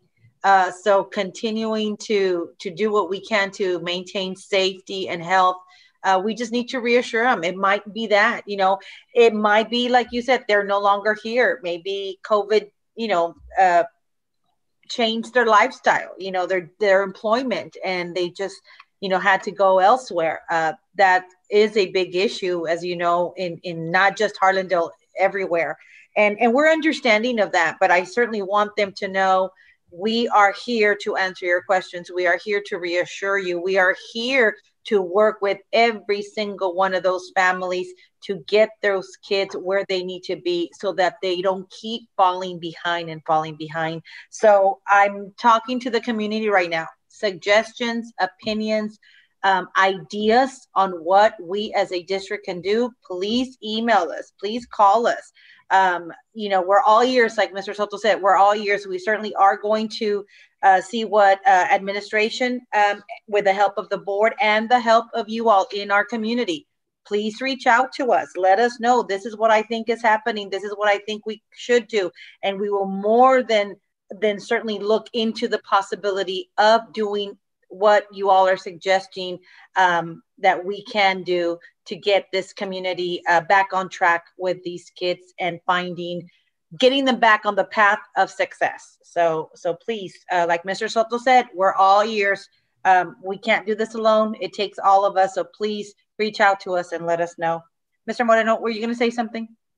Yes, ma'am. Just, you know, just kind of what you guys shared with, that's you know, great points. The other thing too is kind of like a realistic approach to Mr. Soto, how many of those students have actually registered somewhere else? Because these are the students that were just can't find them at all, right? Because I've done those home visits where nobody's there and it's abandoned and it's gone. But a lot of the times too, when we get new kids, we're getting kids that haven't been in school for 18 months. Yeah. So, I mean, those are things that we got to consider as well, that unfortunately, you know, it's definitely incumbent upon us to do what we can to support our kids, but we're kind of in a tough spot where some of our kids are behind significantly because they haven't been active whatsoever, or they just haven't been attending school. So I don't know, Mr. Soto, do you know if those numbers are also are any of those kids been have any of the records been requested, or are these just completely, we don't know? Right, we completely don't know the whereabouts of these children. Mm-hmm.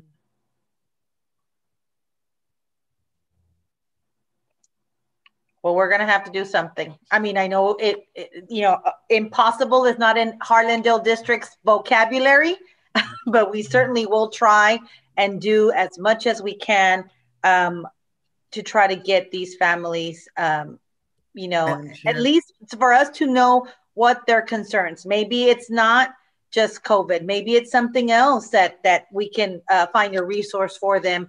I know our social workers do more than they can.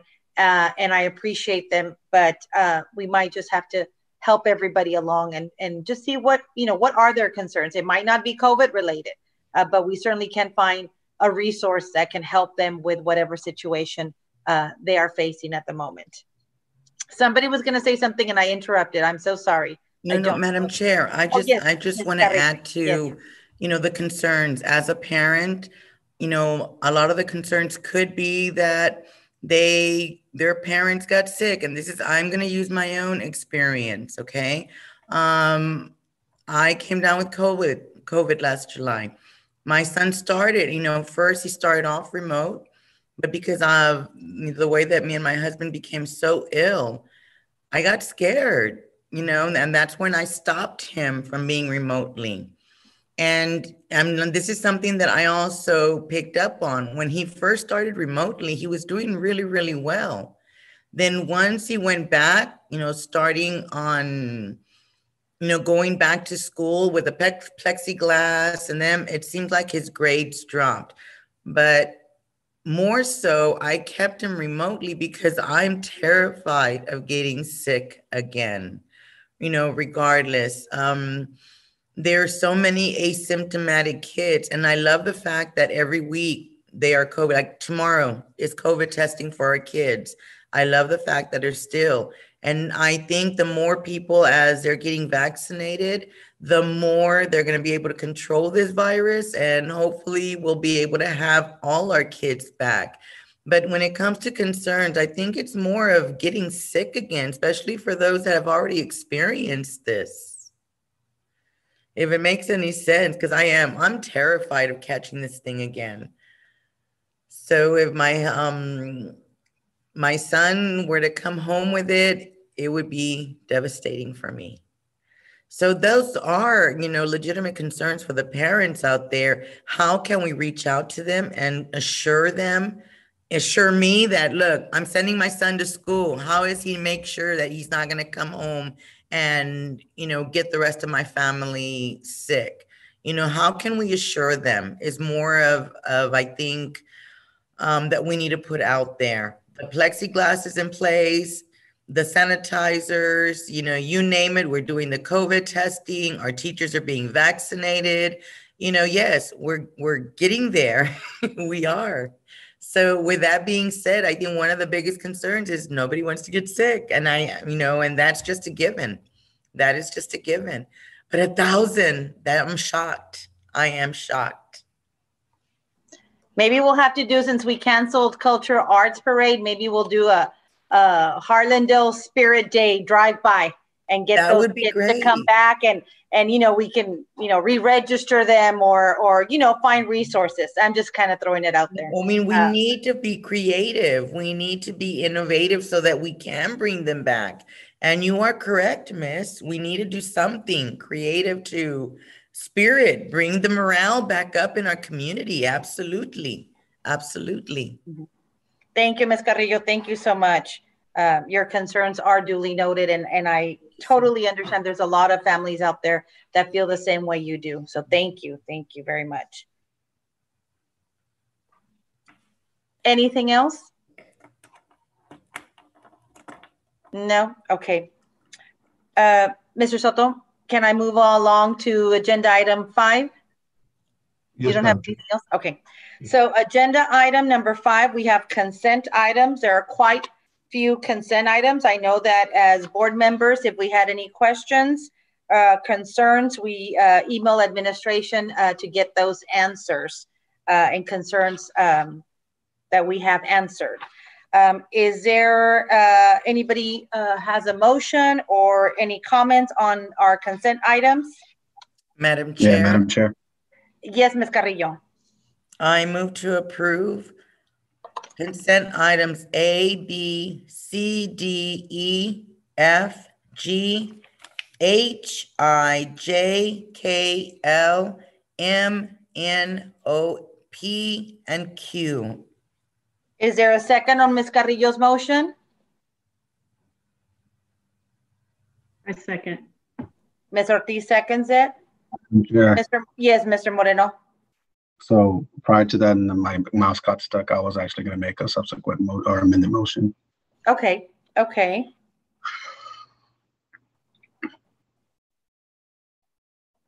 And I guess Mr. Resendez, if you can kind of bridge the gap for me as well, because I know we had to do, what was it, to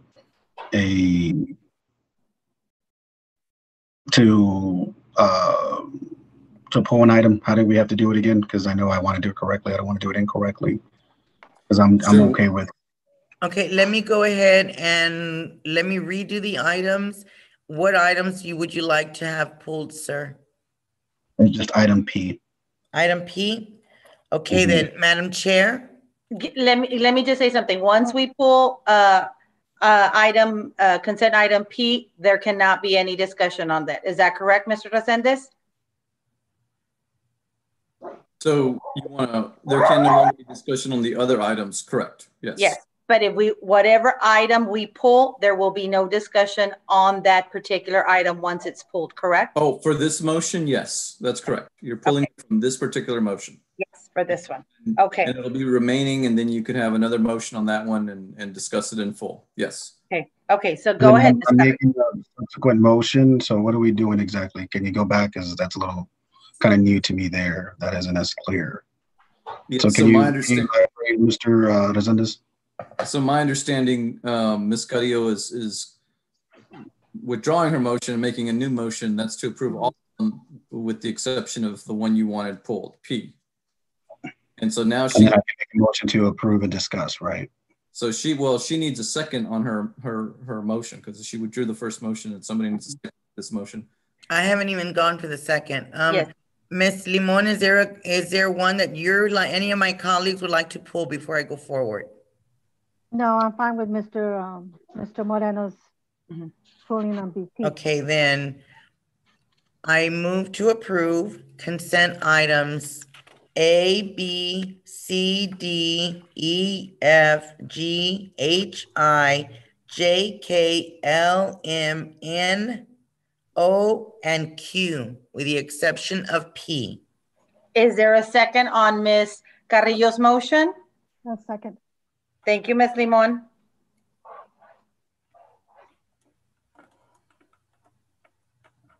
So now you discuss those items in that motion. Yes, sir. Yes, sir.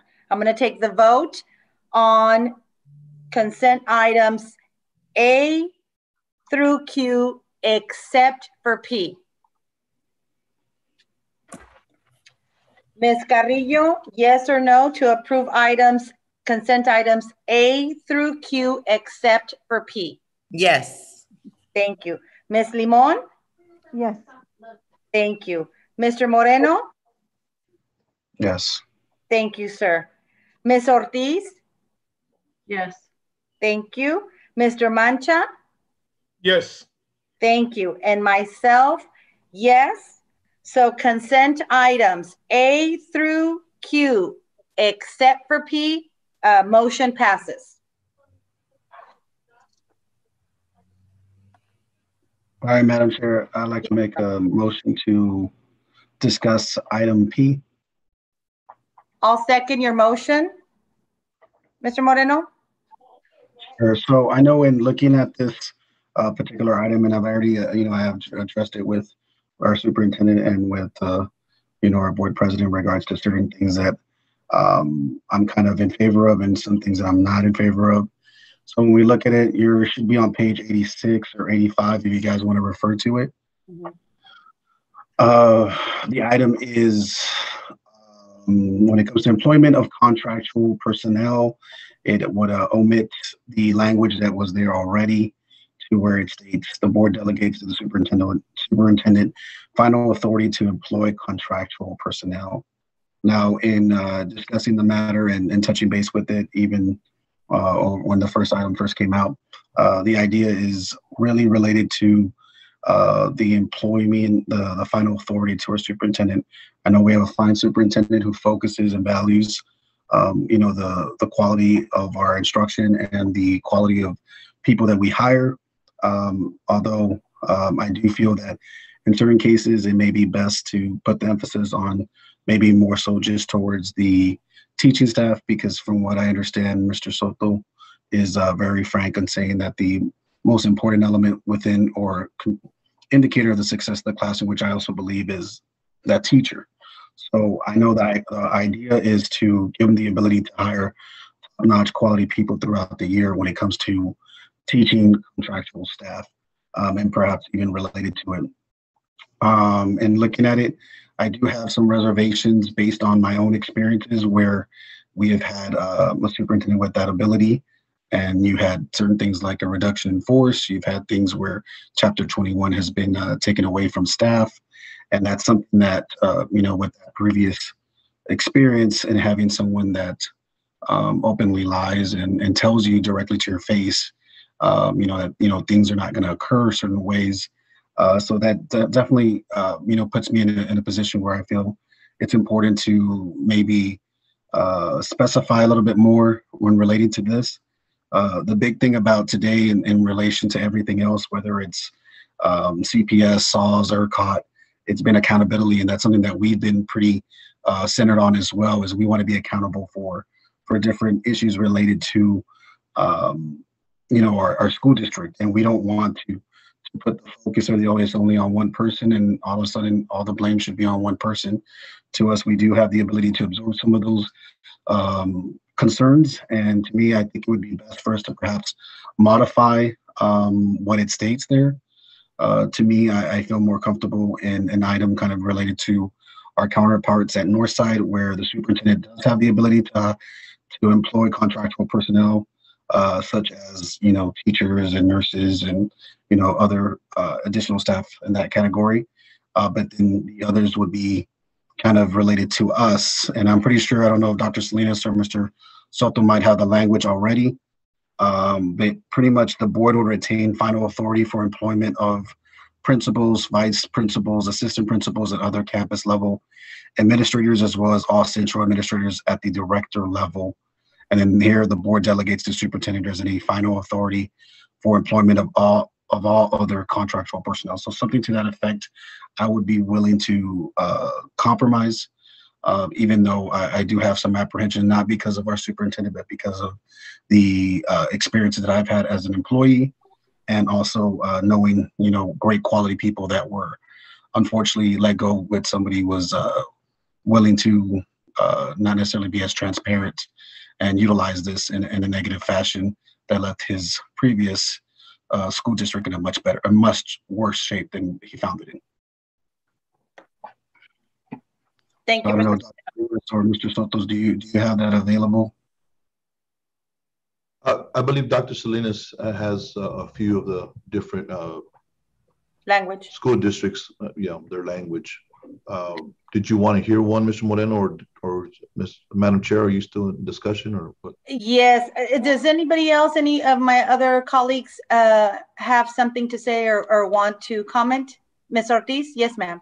Yes, I'd like to hear what the others, I have some concerns, and I had expressed those to the superintendent and to the president as well, but I'd like to hear what Dr. Salinas has to say specific to what the other school districts in the county allow their superintendents to do. Yes, I'd like the same. I would also like to see what other language is being used by other districts, please. Okay, so I did research all of the districts here in Bexar County. And so we go from one end, a central allows authority for all contractual personnel year round, which is what's proposed tonight. Okay. And then we get to others where they have no authority at all, or the superintendent doesn't have the authority and all of this authority goes to the board. Okay. The one that Mr. Moreno was referencing was Northside. And it does state, as he mentioned, the board retains final authority for employment of principals, vice principals, assistant principals, and other campus level administrators, as well as central office staff at the director level. The board delegates to the superintendent or designee final authority for employment of all other contractual personnel. The board also delegates to the superintendent the authority to sign contracts for principals, vice principals, assistant principals, other campus level administrators, and all central staff administrators at the director level after they are employed by the board. So as Mr. Moreno stated, the Northside one gives the authority to the superintendent, anything below a director. Okay. And gives the board authority for everything director level on up. Okay. Yes, Ms. Limon, were you going to say something? No, I'm trying to figure out what you just said right now. Thank you. So with Northside, if you go with that one, Mr. Soto would have the authority to hire teachers, nurses, librarians, counselors, coordinators, facilitators, and that would be year round, anything that's below the director level. Ms. Ortiz, you were going to say something? So he would have the authority to do principals and vice principals.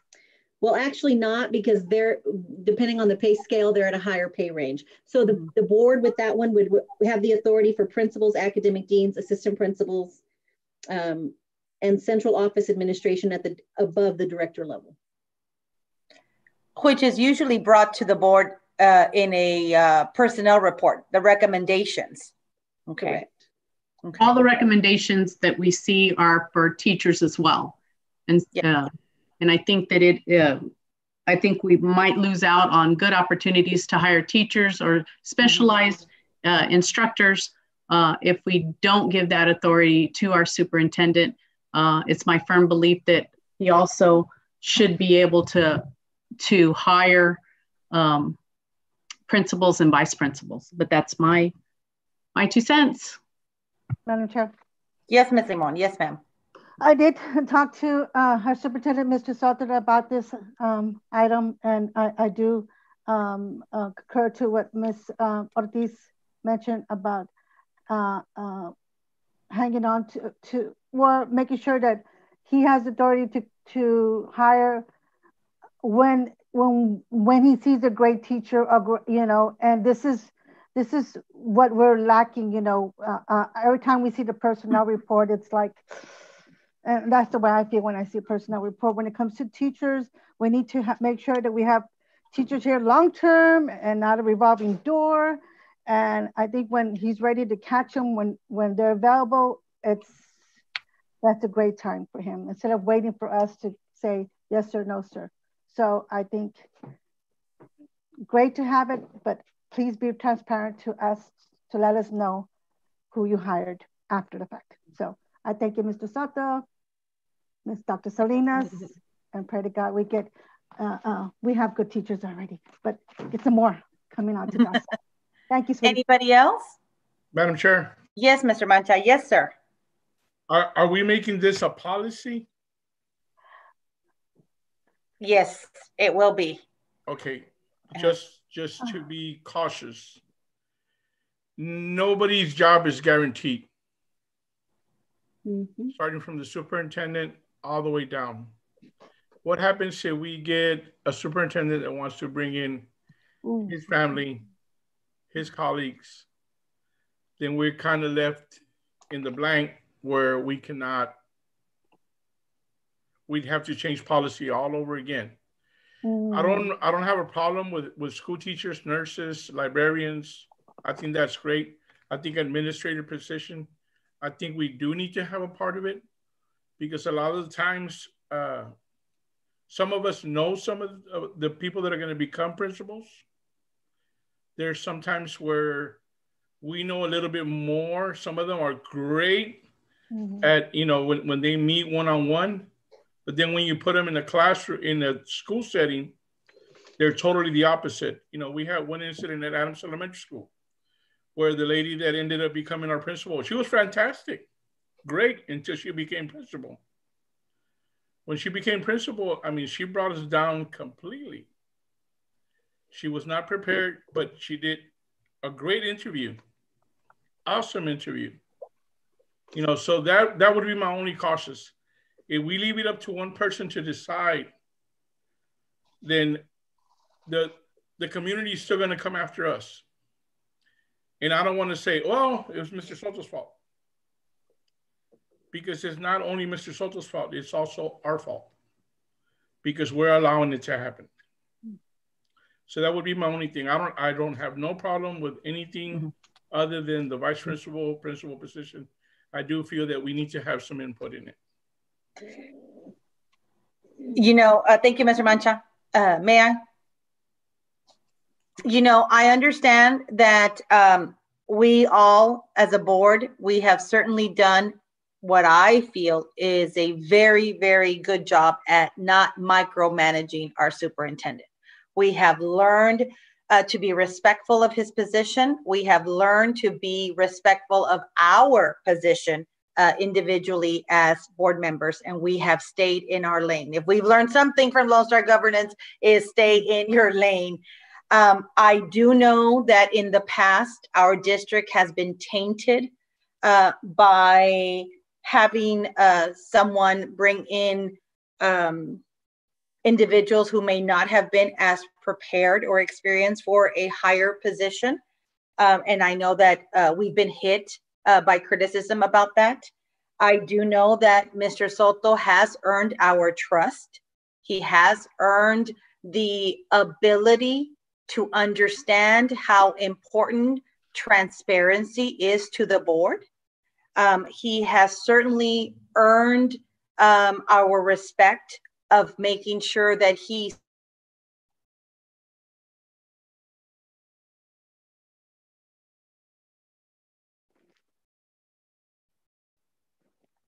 You froze, Notima.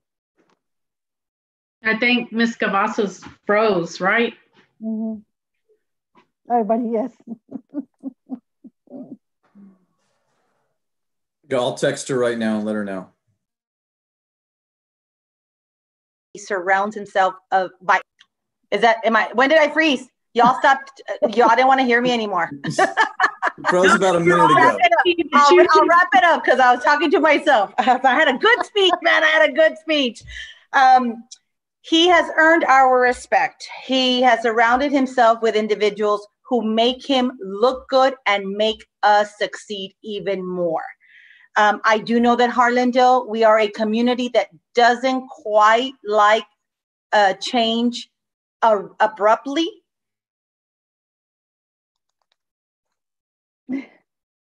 You froze.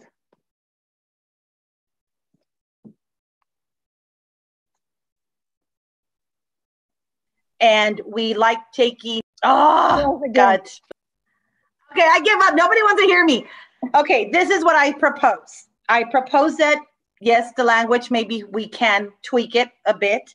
I do want Mr. Soto to have full authority to hire teachers and counselors and nurses and contractual employees. I do think he should hire principals and vice principals and assistant principals as well, in order to maybe accommodate everybody's concern or to be a little cautious. I do think that maybe director positions, higher level positions should be brought to us on a personnel report if that is what everybody feels comfortable with.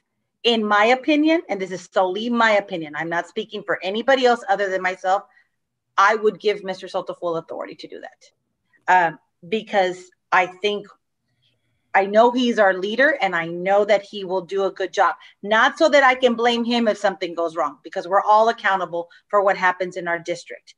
But I do understand that there are concerns that our district has been tainted in the past by us allowing, giving our superintendent some wiggle room. And unfortunately, Mr. Soto is getting the short end of that stick. I apologize for that, Mr. Soto. But I am willing to consider a language, a verbiage that makes the board comfortable and makes our community comfortable as well, because I know there's concerns out there on what our superintendent is allowed to do or not. But I would give him full authority. I know that's just my opinion and my opinion only. And I am respectful of everybody else's concerns and what they feel would be their comfort zone. Did I get frozen again? No? No, you didn't. Okay. Ms. Cavazos, I have several other samples if you want me to share, just for language. Yes, kind of could you in the please? middle. That way yes, Ms. Ortiz. Yes, give me 1 second, Dr. Salinas. Well, I would just like to ask Mr. Resendez, after we hear from Dr. Salinas, is there a way to table this motion so that we can look at it more closely, see what the proposals are or what is also out there so that we can get a better idea? And then Mr. Soto can tell us, or Dr. Salinas can tell us when the hiring season is. I don't want to miss out on these teachers, and I want them under contract, and we can, and as I am comfortable, as long as we get a monthly personnel report that we normally would get, that I have full confidence in Mr. Soto making those decisions. I just don't want to miss the hiring season. And I just want to know, Mr. Resendez, would I have to amend to table the item? Madam Chair, I have a question real quick too. Yes, Ms. Carrillo. Once Ms. Ortiz is done. Okay. Mr. Resendez. Yes, ma'am. So right now there's only a motion to discuss. Second, and if no action is taken and the administration could always bring it back. And it sounds like, you know, that's what you would like. But you also mentioned, you know, now obviously somebody else can make a motion to table, and that's fine too. If there's a second to that motion table, then there's no discussion, and then y'all either vote on that tabling or not. But I think it sounds like everyone wants to do some change here, but they want to kind of get some idea about the language on the administrative level, whether it's principals or not, or directors. Now, with regard to the hiring season, I'll let the administration respond to that in terms of the timing, because it is even possible that y'all approve a partial amendment to the policy now regarding the teachers and nurses and everything below, and then come back to further discuss the administrative situation. And after y'all look at more policies, if that's what y'all choose to do. But I would defer the timing in terms of when's the best time, because I believe we're getting close to the hiring season if we're not already in it. But I would let the administration respond to that. I hope that helps, Ms. Ortiz. So you have a few options. You could let the motion, just no motion, they bring it back, make an official motion to table, or do something in between, because what there at the end, I think I saw a few nods regarding this is hiring season, it sounds like, and they may want that authority the sooner the better. But I'll let the administration handle that piece. And then I know Ms. Carrillo had a question. Yes, I just wanted to remind my colleagues and us going through Lone Star governance, the only individual that we hire and fire is our superintendent. I just wanted to keep, I know that y'all know this, I just kind of wanted to remind y'all on that. That's it. That's all. Yeah. Thank you, Mrs. Carrillo. Add something else, because I think I do have one more comment available.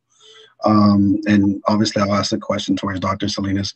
Now, this idea of like a sweep season, like hiring teachers and such, I know we're kind of getting to a certain point. But as I referred to certain staff personnel, there's other districts that are actually trying to get rid of staff right now because they're losing so many kids. So, you know, I don't know where we're going to be, because we may not be hiring that many teachers.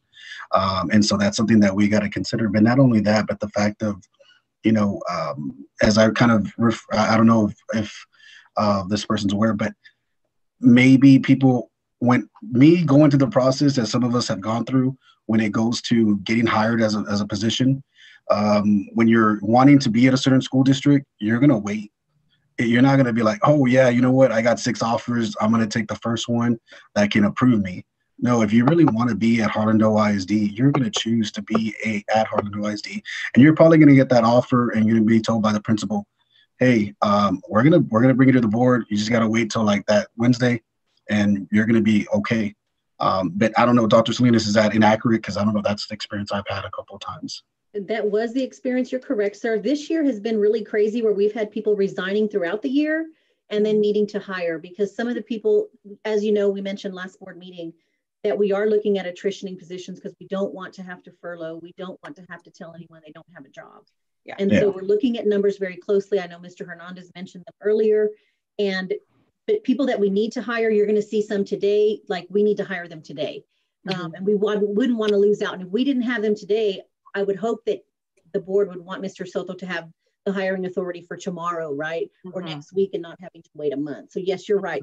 typically that is correct. People will, if they really want to work at Harlandale, they will, but understand that we're competing with a lot of other school districts.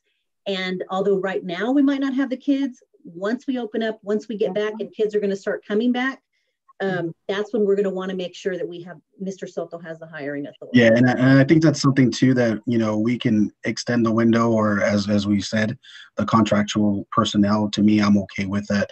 The idea really is, you know, there isn't really like one season that's more than usual. I mean, we do already delegate our superintendent from June 1st through, you know, at the end of September. I think we were doing it to where he was allowed to hire staff to benefit, especially with the situation we're in now. And I think that's something too that we could even revisit once we decide what route we go. This might be beneficial for us now with the COVID pandemic, and then maybe revisit it later and see, hey, what is it that really is going to benefit our community and our students and our kids?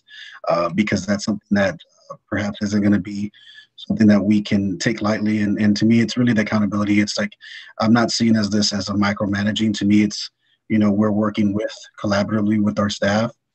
We're not deciding who the person is, but it's being presented to us. But it is going to be something important that we have a seat at the table, because it's not fair for us to be accountable if we have no choice of deciding how it gets processed. So it's really important for us to have that communication. To me, I feel comfortable with the way I presented it. I know with assistant principals, I mean, I'm not saying we would say no, and Mr. Soto can, you know, refer to as well. In the times that we've been on the board, especially the last 6 years, I don't think there's been any instance where we said, hey, we don't want this person, bring us somebody else. And I think, you know, Dr. Salinas, you can probably say that as well, or at least none of us that are here on the board now have ever said, we don't want this person, we don't want you, you bring us somebody else. Because that's never been echoed by my mouth. And I know it hasn't been echoed by my counterparts either. So it's something that, you know, it's not something that we've ever done. So it's kind of stray away from that idea that we're micromanaging. We understand where we stand. And it's just the fact of, you know, being able to protect, you know, our ability to be accountable. I have one more question. Or one more comment. Okay. Just piggybacking on Mr. Moreno, you are correct. You know, things change, and we need to put a lingo in there that's also going to protect, you know, you're right, our board at this moment has not done anything, but sir, we've had other board members in the past, and you have been aware, where they have said, no, I don't want them, bring them back. I'm not going to name names, but we have had those instances. You know, so we're elected every 2 years. So we do need to put something in place to where, you know, our board members that come in behind us are not going to change it or not going to take, you know, the wordings for granted. We do need to put it in, give our superintendent the trust. That is why we hired him. We hired him to run our district, and we have to give him that trust. And he has been communicating with us. He has been open with us. He has answered whatever questions we brought to him. And he, in fact, he's even resolved issues that we have brought to him. So I'm just, you know, voicing my opinion once again. We need to trust him. We really do. So, and that is all I have to say. Thank you. Madam Chair. Yes, Mr. Soto. Oh, go ahead, Ms. Limon. I'm sorry. Oh, Ms. Limon. I'm sorry, Ms. Limon. No, I hear everybody. I'm hearing, and I had spoke to Mr. Soto earlier, and I had given my concerns. And I think Mr. Mancha and I think Ms. Ortiz mentioned, you know, we are going to change. We might not be here, you know, in 2 years. And what happens? You know, Mr. Soto, you know, what if somebody wants them somewhere else? So, like Mr. Mancha said, what happens then? You know, we got to remember what happened in the past and why Ms. Castleberry is here with us today. Absolutely. Remember why she's here. I'm sorry to use your name, but we got to remember why you're here today. We have to remember why she's here. I commend Mr. Soto. He answers all my questions that needs to be answered. I commend you. I do. I said, but you know, I want to give my all, you know, I do. But if we have just a little say, then for be it. I want to have that say. That's why I was elected to this seat, you know, and that's what our voice is today. So we have to remember why, you know, Castleberry's here today. So that's all I have to say. Thank you so much. Madam Chair. Yes, sir. Yes, sir. As Mr. Resendez alluded to, it sounds like we have a consensus that at least the superintendent, at the very least, the superintendent would have the hiring authority over teachers, librarians, and counselors. And the most important, as Mr. Moreno alluded to, was the most important person to our child's education is our teachers. They're the frontline workers. The very second line, as study shows, is our vice principals, academic deans, and principals. So I think that's the line that the board has to discuss to give the superintendent the authority to go to that line, and then any executive director positions from that line comes to the board, and the superintendent gets the authority from the principal below, and put that kind of language. I mean, that's something that the board will have to discuss. Because we're talking about impacting the child's education, and I think that's where we're all together as a team of 7, and you know, I'm not going to count Mr. Mendoza out, a team of 8, because he's up there watching us over, watching over us. Is that's what we want to do? Is we want to impact the child's education, and so we have to decide.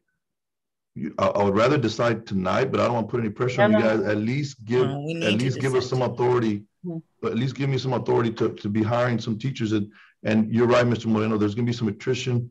Right now, we're not, but when there's a math teacher that leaves us, and there's a math teacher that we need right now, I would like to hire him tonight and not wait till a month. If there's, you know, those very tough positions to fill, if they come across our table, I just like to have the opportunity to hire that teacher, that educator, that academic dean for our children. And if you guys know me at any, I'm not a power trip. I'm not one of those gentlemen that's in a power trip. I'm just looking out for what's best for our children, and that's it. There's no underlying agenda on it. So I think if we can resolve it tonight, that would help our situation out for the future of Harlandale. And that's what I have. Dr. Salinas, you said you had one that you might fit our situation. Yeah, I had 2 actually that are very similar. It's Edgewood and SAISD, and I'll read it to you. And for Edgewood, it's the board. The board will retain final authority for employment of contractual personnel in positions at or above the level of executive director. The board delegates to the superintendent final authority for employment of all other contractual personnel, similar to what Mr. Soto just said. That was Edgewood. SAISD is very similar, and it says, the final authority for selection and employment of all contractual personnel, with the exception of executive director positions and above, shall be delegated to the superintendent or designee. So that's one kind of in line to what Mr. Soto just mentioned. I don't know if you want to have discussion on that or if you want to hear more. Madam Chair. Yes, sir. You had mentioned one other district that had it exactly the way they're asking for us to do it, but you didn't say the district's name. It's East Central ISD. East Central. And that one says the board delegates to the superintendent final authority to employ contractual personnel.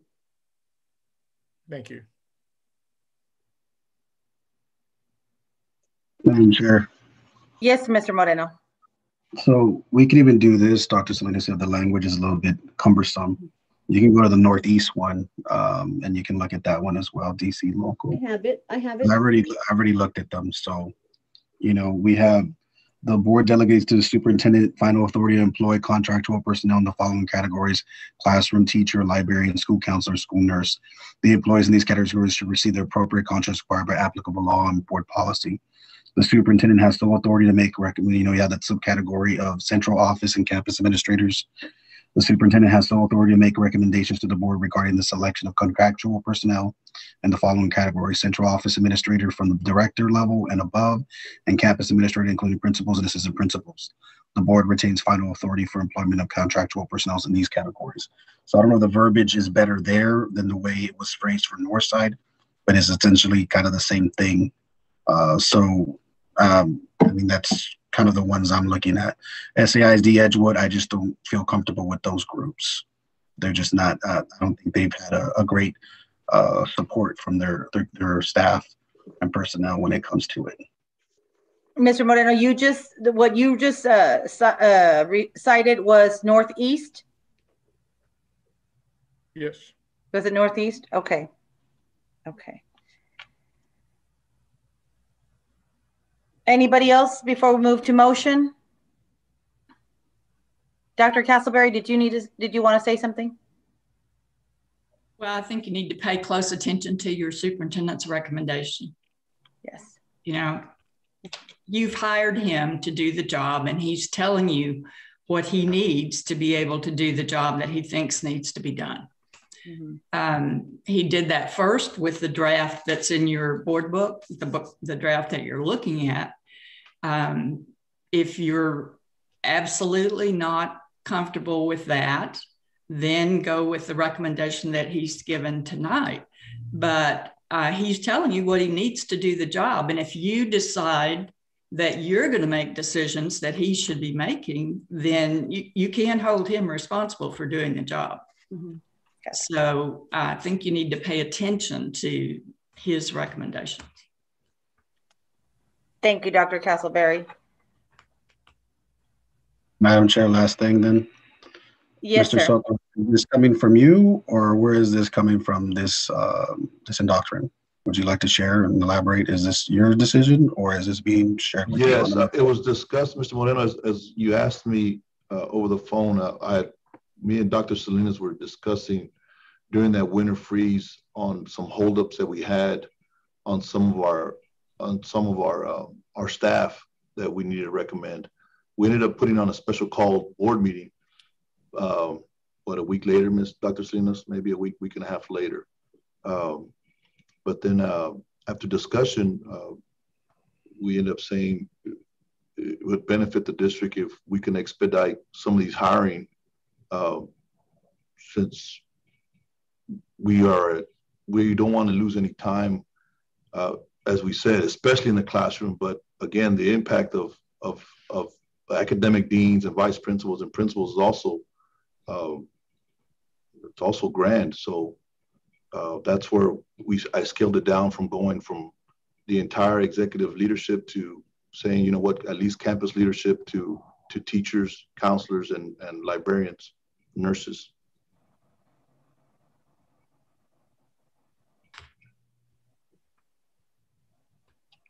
I'm going to move. I move to approve designated staff members as the superintendent's designee for approving staff of teachers, counselors, librarians, and nurses, to include principals, vice principals, and academic coordinators. Do I have a second on that motion? I will second. Thank you, Ms. Carrillo. We'll take the vote. Mr. Mancha, yes or no on my motion? Yes. Thank you, sir. Ms. Carrillo, yes or no on my motion? Yes, ma'am. Thank you. Mr. Moreno, yes or no on my motion? No. Thank you, sir. Ms. Limon, yes or no on my motion? No.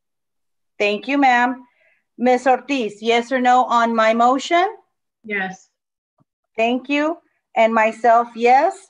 So motion passes. And Ms. Cavazos, if I could get that information so that I can work with Mr. Resendez on modifying the proposed policy, the DC. Yes. Local. Yes, ma'am. I will reach out to you later this evening in an email, and I will carbon copy Mr. Resendez. Is that okay, Mr. Resendez? Yes, ma'am. Okay. Thank you. Thank you. Okay. Moving on to agenda item 6, individual items. 6A, to consider and take appropriate action regarding the approval of certification of unopposed candidate and order of cancellation of May 1st, 2021 election for the office of trustee, single member District 1. Do I have a motion? Madam Chair. Yes, Ms. Ortiz. I'd like to move for the board to take action regarding the approval of certification of unopposed candidate and order of cancellation of the May 1st, 2021 election for the office of trustee, single member District 1, which would affect Mr. Mancha. Thank you, ma'am. Is there a second on that? I'll second. Thank you, Ms. Limon. I'm going to go ahead and take the vote. Mr. Moreno, yes or no? He did thumbs up. Oh, okay. Thank you. Ms. Limon, yes or no? Yes. Thank you, ma'am. Ms. Carrillo, yes or no? Yes. Thank you. Mr. Mancha, yes or no? Yes. Thank you. Ms. Ortiz, yes or no? Yes. Thank you. And myself, yes. Agenda item 6A passes. Agenda item 6B, consider and take appropriate action on the board Lone Star Governance quarterly self-evaluation. Is there a motion?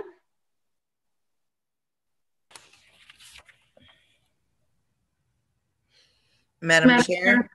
Yes, Ms. Carrillo. I move to approve the board Lone Star Governance quarterly self-evaluation. Thank you, ma'am. Is there a second? I'll second it. Ms. Ortiz is second it. Oh, Ms. Ortiz. Thank you, Ms. Ortiz. Am I freezing again? I apologize if I am. I will take the vote. Before we vote, yes, sir. What month is this from, or when did we go over it?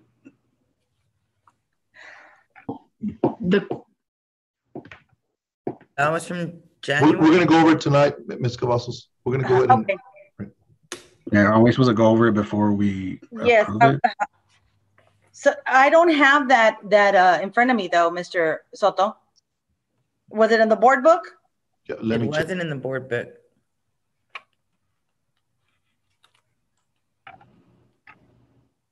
It's in the board book, ma'am, on page... What page is it? Please. Page 92. 92. Okay. Give me 1 second. Oh, yeah. Opening it up. Okay, I see it. Give me 1 second. Scrolling. What page again? 92. 92. 92. Okay, I see it. Mm-hmm.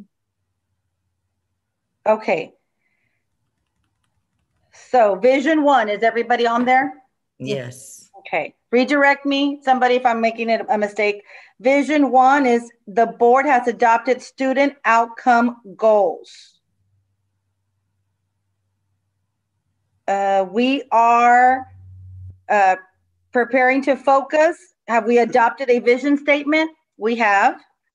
Are we going through this, or do we, I'm sorry, Madam Chair, or do we have to? Are we going through it, Mr. Soto? I thought we were supposed to go through it. Yes, we need to go ahead and score ourselves, and then again, to see the last statement, Ms. Cavazos, as yes. we spoke, what do we see ourselves in the future? Yes, sir. Mm-hmm.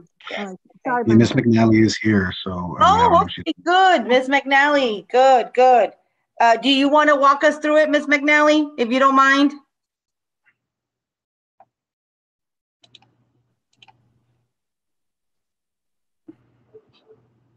He's connecting, I think. Okay. Madam Chair. Yes. If you go to the last page, it'll let us know where we were at the last quarter, and then you can start from there to see if we've improved to our next. Yes. Okay. Let me see.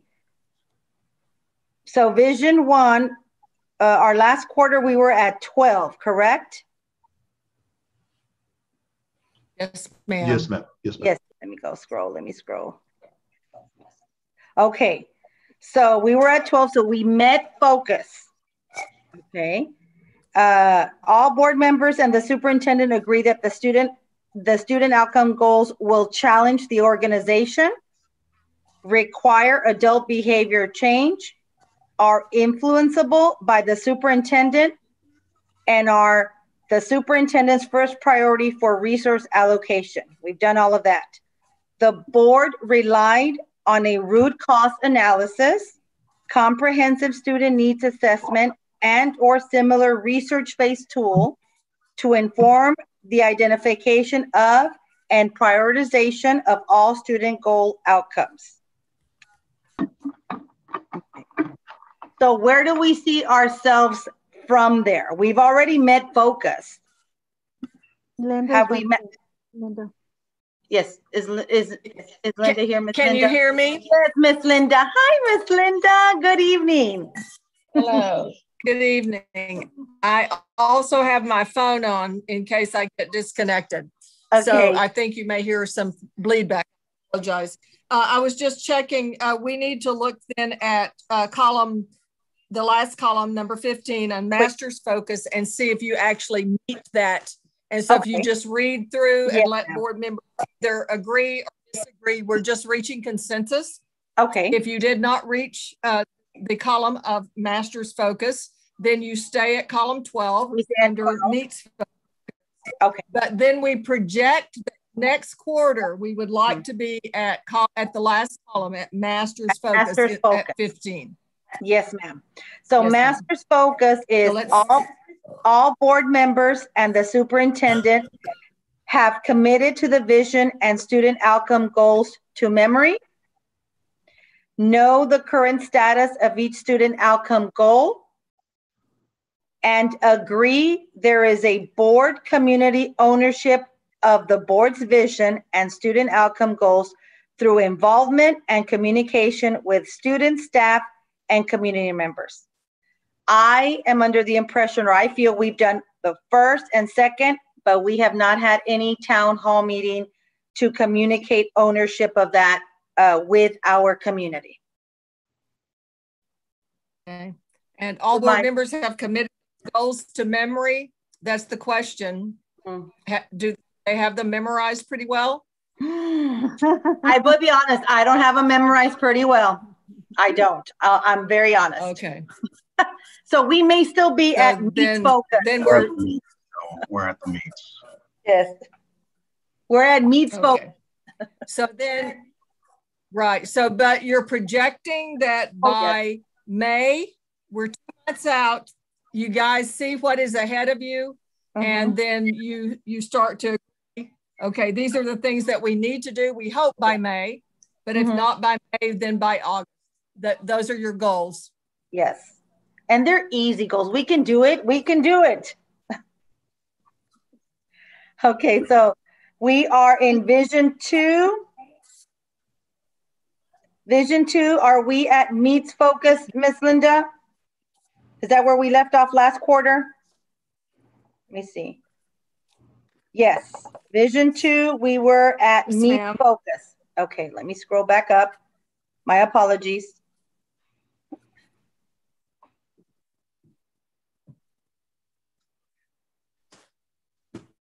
Okay, so we were at meets focus. So are we at master's focus?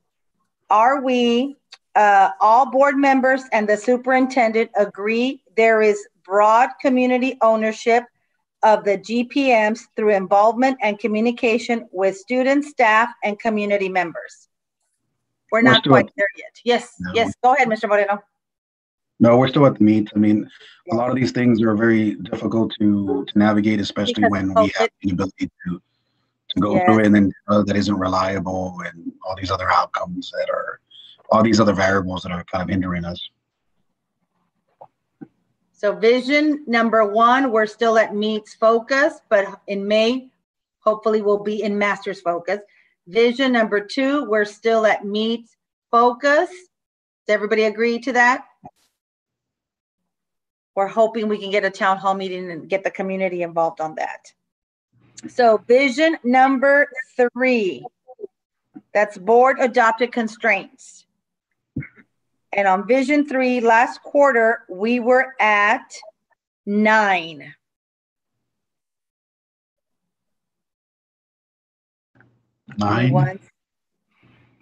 Yes, I believe it. That's what I read. Vision 3, last quarter was at. The meet focus is at 12. At 9. 1 quarter ago, we were at 9. Well, I guess we didn't do all of them. Let's see if we've already mastered all the other ones, and we're at 12. Let me see. Give me 1 second. Scroll. Okay. So meet focus, we were at 9. It was 9, Mr. Moreno. It's not. Well, here it says it as 0, 1, 4, 12, and 15. So are the numbers off?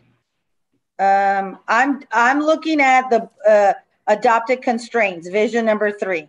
Am I on the wrong one, Miss Linda? Okay, I see what you're saying. You're on the right one. Okay. So we were at meets focus. 9. Yes, we were at 9 meets focus. Have we mastered focus on Vision 3? The board has adopted constraints. So let's look at masters focus. The board, in collaboration with the superintendent, has adopted 1 or more theories of action to drive overall strategic direction. All board members and the superintendent agree there is broad community ownership of the constraints through involvement and communication with students, staff, and community members. We haven't done that. We're still at needs focus. Does anybody disagree?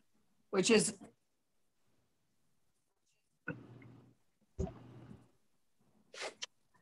Did I freeze up again? No. Okay. So are we in agreement that we have not mastered focus on vision number 3? The board has adopted constraints? I agree. Okay. Number 3, we're still at meet focus. Okay. So vision number 4. Last one, we were at 1 last quarter. We are now, let's see where we're at. To vision number 4, the board has adopted superintendent constraints progress measures, CPMs. And we were at 4, meets focus. Are we at master's focus? Is that where we see ourselves now? All board members and the superintendent agree there is broad community ownership of the CPMs through involvement and communication with staff, students, and community members. We're still the same. Meet focus. Meets focus, yes. If we didn't have COVID, we would already be at master's focus. Okay, so number 4, we're still at meets focus. Is anybody disagreeing on that? Okay, now we're in accountability 1. Last quarter, we were at 0. Okay, so let's see where we're at now. Accountability 1, the board invests at least half of its time on improving student outcome. The board does not have student outcome goals, GPMs, constraints, CPMs, or annual targets.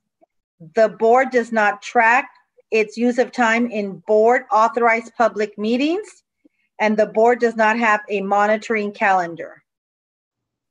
I think we have. We are tracking board meetings. We do have student outcome goals, GPM, constraints, CPMs, and annual targets. We do have those in place. The board does not have a monitoring calendar. We do have a monitoring calendar.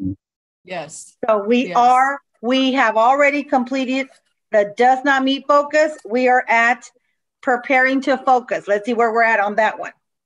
The superintendent owned the monitoring calendar. I'm sorry, let me start again. That sounds such a runoff sentence. I apologize. The superintendent owned the monitoring calendar development process while working collaboratively with the board to adopt a monitoring calendar that monitors each student outcome goal at least 4 times a year. monitors no more than 2 student outcome goals per month, monitors each constraint at least once per year, and spans the length of student outcome goals. The board tracks its monthly use of time in board authorized public meetings, categorizing every minute according to the time use tracker.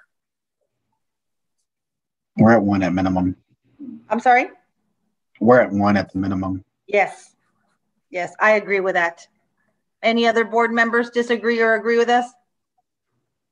I agree too. And we're not further just because of the essentially extraneous circumstances that we're in right now. But yes, once we get everything situated and like I said, we're gonna master it. We're gonna master it. It's just tough whenever we don't have the data to align with it. Yes. Okay, preparing to focus. So we're at 1. We're preparing to focus. Accountability number 2. See, we were at. Excuse me, Ms. Cavazos. Yes. We need to predict. We need to predict for next quarter. Yes, ma'am. For accountability 1, will we be able to know if you're at 10% of your quarterly minutes? But that has to be tracked by the board, not by the superintendent's staff or by me as coach. And so I know that Mrs. Ortiz is tracking that. So we need to get with Ms. Ortiz and see where we are on that. And so by May would be my hope that we will have a report then from Ms. Ortiz that would report those board minutes. And I can certainly work with her on that. Ms. Ortiz? You got it covered? Yes. I thought we were at approaches focus. I thought.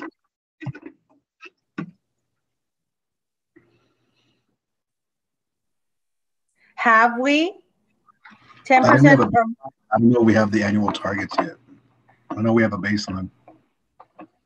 I don't know, let's see. Ms. Casey, do we have the targets as well? So we should be then at approaches for sure. Then Ms. Ortiz is correct. It's the 10%. We'll have to check that. We'll have to check that because it's the average over your last 3 meetings. So we'll check that. Okay, we may be. Okay, we may be there. We may be there. Ms. Ortiz may be right. Okay, so in May we see ourselves. If we're not already at approaches focus, where do we see ourselves? We definitely see ourselves at approaches focus, but if we're already there after we verify, then we can certainly be at meet focus. Is that correct, Ms. Linda? Yes, ma'am, but that's a 25% or more of your meeting is spent on student outcomes. So, and that's a pretty high standard. Yeah, it is. It is. We're going to positive thinking. We may be there. Accountability number 2. Last quarter, we were at 0. So we were still at accountability number 2. We were at does not meet focus. And let me read what accountability number 2 is. It's the board evaluates, but does not interfere with progress toward improving student outcome. So does not meet focus is where we were at last quarter. And that says any individual board member does not know if the school system is in low performing status and for how long. Any individual board member does not know if any campus is in low performing status and for how long. Any individual board member agrees that their first loyalty is owed to staff or vendors rather than the vision, community values, and improving student outcome. The board does not vote to approve a self-evaluation within the past 12 months. Okay, let's see if we're at preparing to focus, because I think we have all of those. Am I wrong? Has anybody wants to contradict me or steer me in a different direction? Mr. Moreno? I think we're fine with check me. Okay.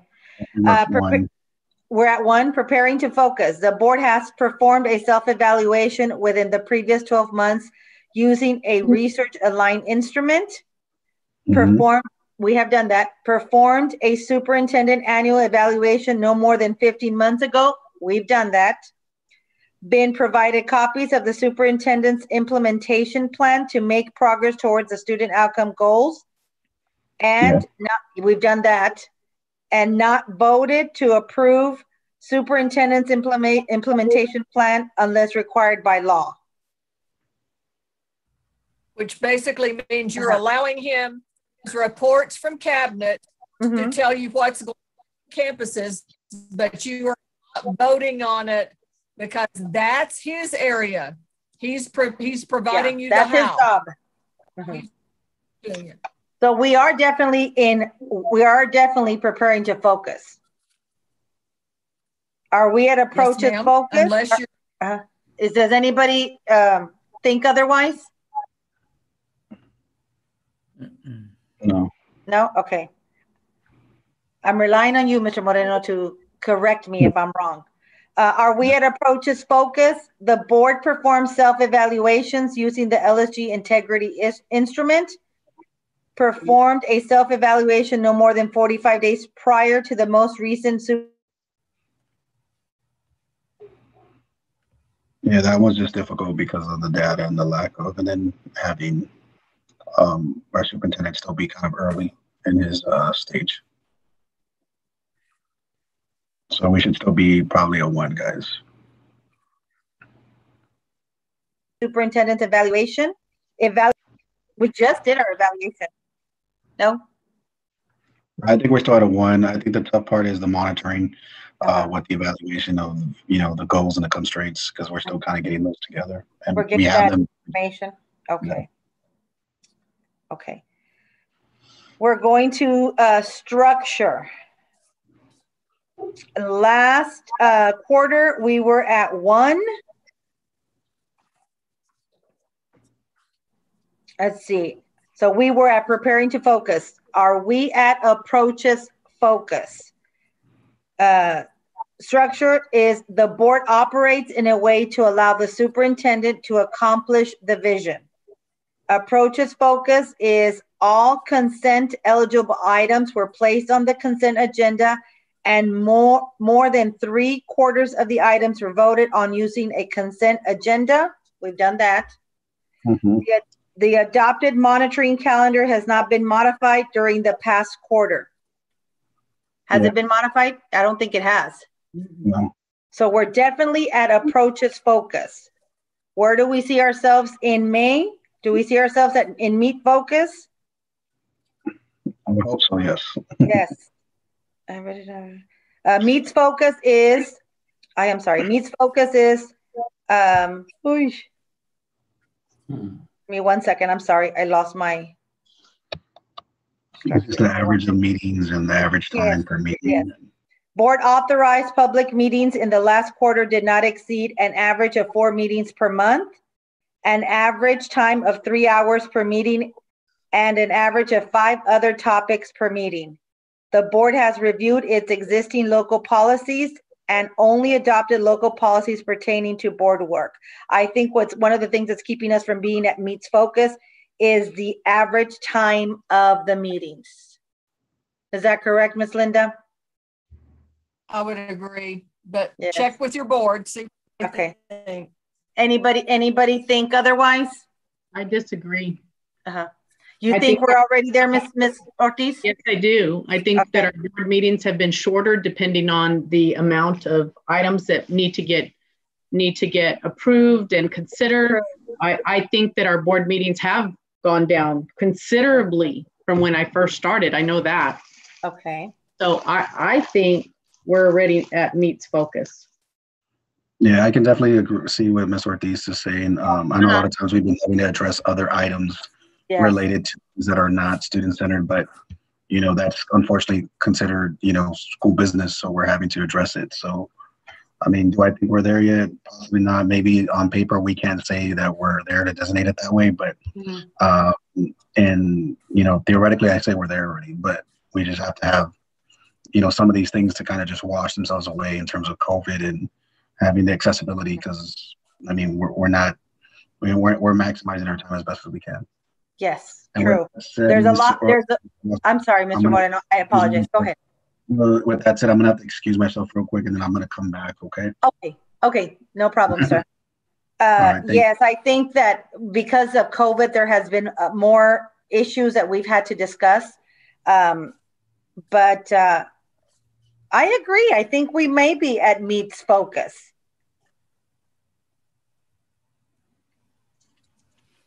What about Ms. Limon, Ms. Carrillo, Mr. Mancha? Do you agree that we may be at meets focus, or you think we still have to work on getting to meet focus? Madam Chair. Yes, Ms. Carrillo. I agree with my colleagues, Ms. Ortiz and Mr. Moreno, you know, going back as far as the meetings are concerned, they have been shorter. Come to think of it, and I'm going to correct myself, I think what's taking a lot is the presentations. No offense, guys. No, we love them, but you're probably, yeah, you're right. Now you're probably right. Yes. Okay, are we at master's focus? Board authorized public meetings in the last quarter did not exceed an average of 3 meetings per month. I know we haven't done, you know, it hasn't been more than 3 meetings per month. An average time of 2 hours per meeting, and an average of 3 other topics per meeting. The board members received the final version of materials to be voted on at least 7 calendar days in advance of the board authorized public meetings. I know they've done that. No edits were made to the board's regularly scheduled meeting agenda the 3 days prior to the meeting or during the meeting unless a state of emergency was declared. I don't think we're quite at master's focus. There are some items in there that I think we mastered, but of course there's some items in there that I don't think we mastered. Yes, I think we're halfway there, Ms. Limon. I think we're halfway there. We're definitely at meets focus, and in May, we're going to be at master's focus because we're already halfway there. Yes, ma'am. Okay, moving on to the next one. It's advocacy. The board promotes the vision. So last quarter, advocacy, we were at 0. So we were at does not meet focus. Let's see if we've moved from there. The board has not publicly communicated the board adopted student outcome goals. The board has not arranged for any community engagement activities during the previous 12-month period beyond public comments during board authorized public meetings and or required hearings. So what do y'all think? Have we done that? Did we already meet those 2 items? I think we have. We have met those 2 items. We certainly have had community involvement. Yeah, we sure and did. Engagement in activities. Yes, ma'am. Yes, we sure did. So I think we did meet those 2 items. Okay, so are we at preparing to focus? Let's see. The board has a 2-way communication system in place where the board members at least once per year listen for and discuss the vision and values of their students and listen for and discuss the vision and values of their staff and community members. Yes. Ms. Carrillo, you were going to say something? I was just going to say, I think we do that all the time, don't we? Well, certainly public comment is not just when you're upset with the board, but you know, you can come and we listen to what the community has to say about our staff. We definitely listen to our staff. We definitely listen to what are the concerns of the parents and the families and our community members have. So I feel we are at preparing to focus. Ms. Linda, am I wrong? But remember, excuse me, this can't be under citizen communication. If you look back at 0, it's a community activities that are beyond citizen communication at a board meeting. Yes. Yes. And then we have not met that. No, we haven't met that. So we're still at does not meet focus because we're not at preparing to focus. No, it's that town hall meeting. It's COVID. COVID is keeping us. We were supposed to start, oh my God, in September. We were going to have one in September, then one in December, then one in May, and then one in August. And yes. So we're still aiming for that. We're still aiming for that, but we're not quite there. Okay, give me 1 second. Madam Chair. Yes, Mr. Mancha. Yes, sir. Ms. McAnally, does that mean that it has to be all of us together? When you say no, sir. Because the girls have done a great job with the pantry. They've been communicating with the community members. Mm-hmm. I know most of them have volunteered and done some of that within the district. Doesn't that count? Well, it's talking about academics though, sir. Food pantry's great. The backpack things y'all have done. You know, any of those activities you do at Thanksgiving or Christmas. Uh-huh. It's academic focused. It's about what are we doing academically in your district for your kiddos. So yes, sir, that's a great question. But this is around academics and what parents are wanting to see in academics for their. Yes, more of a question and answer with us and our community about student academic, student outcome. Correct, Ms. Linda? Yes, ma'am. Okay. Yes, ma'am. Okay. So we're not quite there yet. Yes, Ms. Limon. Yes, ma'am. Madam Chair. Yes, ma'am. I was reading, so the only reason we're not there yet because of COVID, but when you look at approaches and focus, are we there on that level? But of course, we're not there at prepared focus because only for the fact of COVID. But aren't we there on approaches, focus, and some of those items? But I think we can't move to approaches, focus. Okay, so you gotta stay back until you. Okay. Yes. All right. I just. But you're right. Yeah. But we can't do checkers. Yes. Okay. It's not like checkers. You have to. We have a column before you can go to the next column. Okay. Yeah. I'll just wait. It's like Jenga. You got to put one and then the other and then the other and then the other. Not checkers, but Jenga. Okay. All right. I tried. But no, but good eye, Miss Limon. Good eye. Good eye. Okay. We're at Unity. Okay. So last quarter, Unity, we were at 3. Let's see where we're at now. Unity. The board works collaboratively. And with the superintendent to lead toward the vision.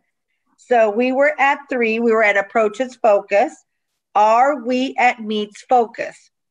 The board maintain an average attendance of 80% or higher throughout all regularly scheduled board meetings over the previous 3 months? Yes.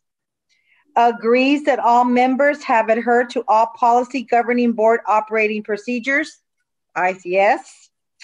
Agrees that every member has completed all statutorily required training? I believe so. Last I heard from Mila, we were all on top of it. Rather than the superintendent led the completion of Lone Star governance task. Yes, we are at meets focus on Unity. Are we at master's focus? We may be, let's see. Board members and the superintendent have completed the Lone Star Governance Workshop. We haven't completed it. We're still there. We're moving along. We're moving along. Agree that all board members have adhered to all adopted board constraints during the previous 3 months. That we have done. And agree that no board member has given operational advice or instructions to staff members during the previous 3 months. We've mastered all except for the completion of Lone Star Governance Workshop. Is that correct? Does anybody disagree with me? Well, you're not up to do that until May or June after the board elections. Yes. Okay on it. I would say that you're at a 10. Because I thought we had all gone to the yes.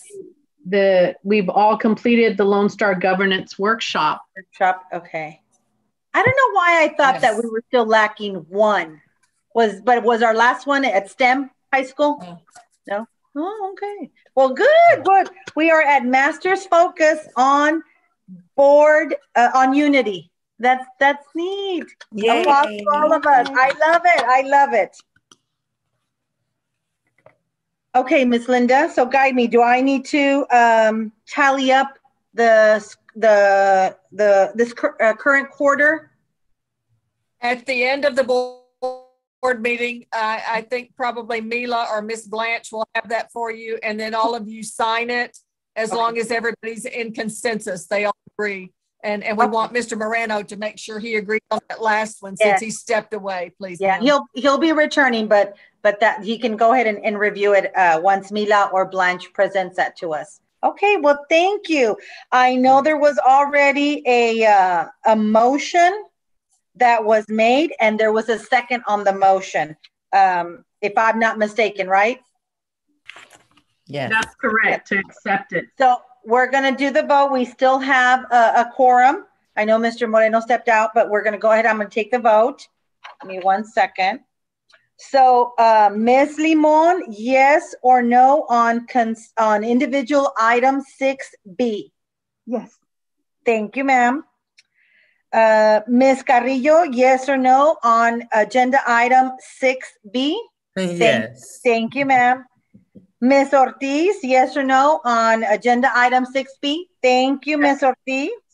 Mr. Mancha, yes or no on agenda item 6B? Yes. Thank you, sir. And myself, yes. Agenda item 6B passes.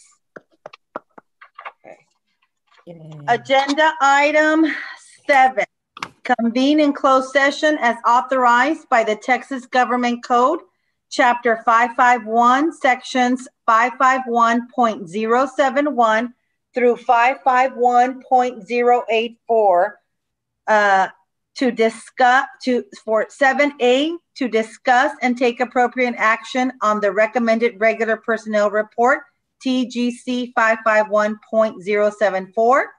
7B, consider and take appropriate action to adopt the 2020 Emergency Operations Plan, EOP, for Harlandale ISD, TGC 551.071. And agenda item 7C, consultation with attorney regarding status of claim against insurance company due to damage to district facilities by hail, TGC 551.071. Is there a motion to convene in closed session? Madam Chair? Yes, Ms. Ortiz. I move that the board convene in closed session as authorized by the Texas Government Code, Chapter 551, Sections 551.071 through 551.084 to consider items 7A, 7B, 7C. Thank you, ma'am. Is there a second on Ms. Ortiz's motion? Second. Thank you, Ms. Limon and Mr. Mancha. Okay, so I'm taking the vote. Ms. Limon, yes or no to convene in closed session? Yes. Thank you, ma'am. Ms. Ortiz, yes or no to convene in closed session, ma'am? Yes. Thank you. Mr. Mancha, yes or no to convene in closed session, sir? Yes. Thank you. Ms. Carrillo, yes or no to convene in closed session? Yes. Thank you, ma'am. And myself, yes. So we will be convening in closed session. It is 9:08. And they're going to take us to the room. They're going to take us to the room. Bye, everyone. See you in a bit.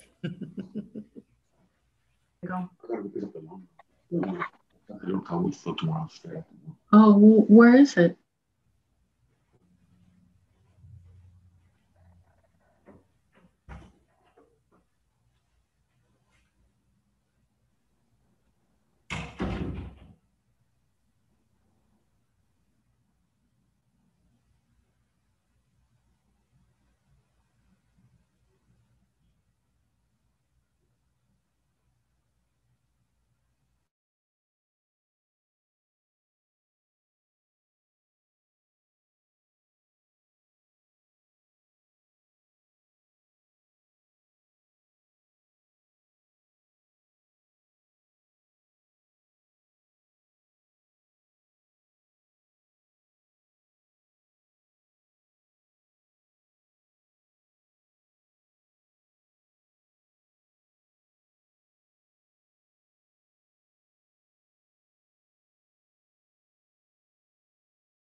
Hi, everyone. We're back.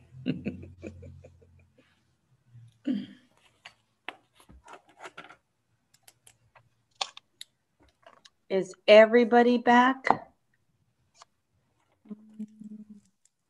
I believe so.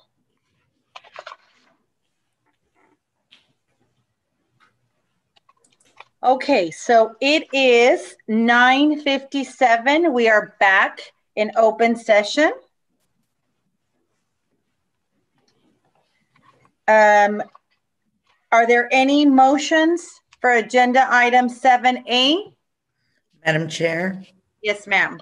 I move to approve and, excuse me, I move 7A, to. there's no need no for action required. Yes, Yeah. because we just gave Mr. Soto the authority. So That's right. No, I was gonna go with the emergency operation plans. I'm sorry. 7B, oh, okay. yes. Well, okay. So agenda item 7A, no action taken. No. Okay. Now 7B, Ms. Carrillo. I move to approve the 2020 emergency operation plans for the Harlandale ISD. Is there a second on Ms. Carrillo's motion? I'll second. Thank you, Ms. Ortiz. Ms. Carrillo, yes or no to approve agenda item 7B? Yes. Thank you. Ms. Ortiz, yes or no to approve agenda item 7B? Yes. Thank you. Mr. Mancha, yes or no to approve agenda item 7B? Yes. Thank you, sir. Mr. Moreno? Yes, I see his thumb. Okay, thumb up. Ms. Limon? Yes, ma'am.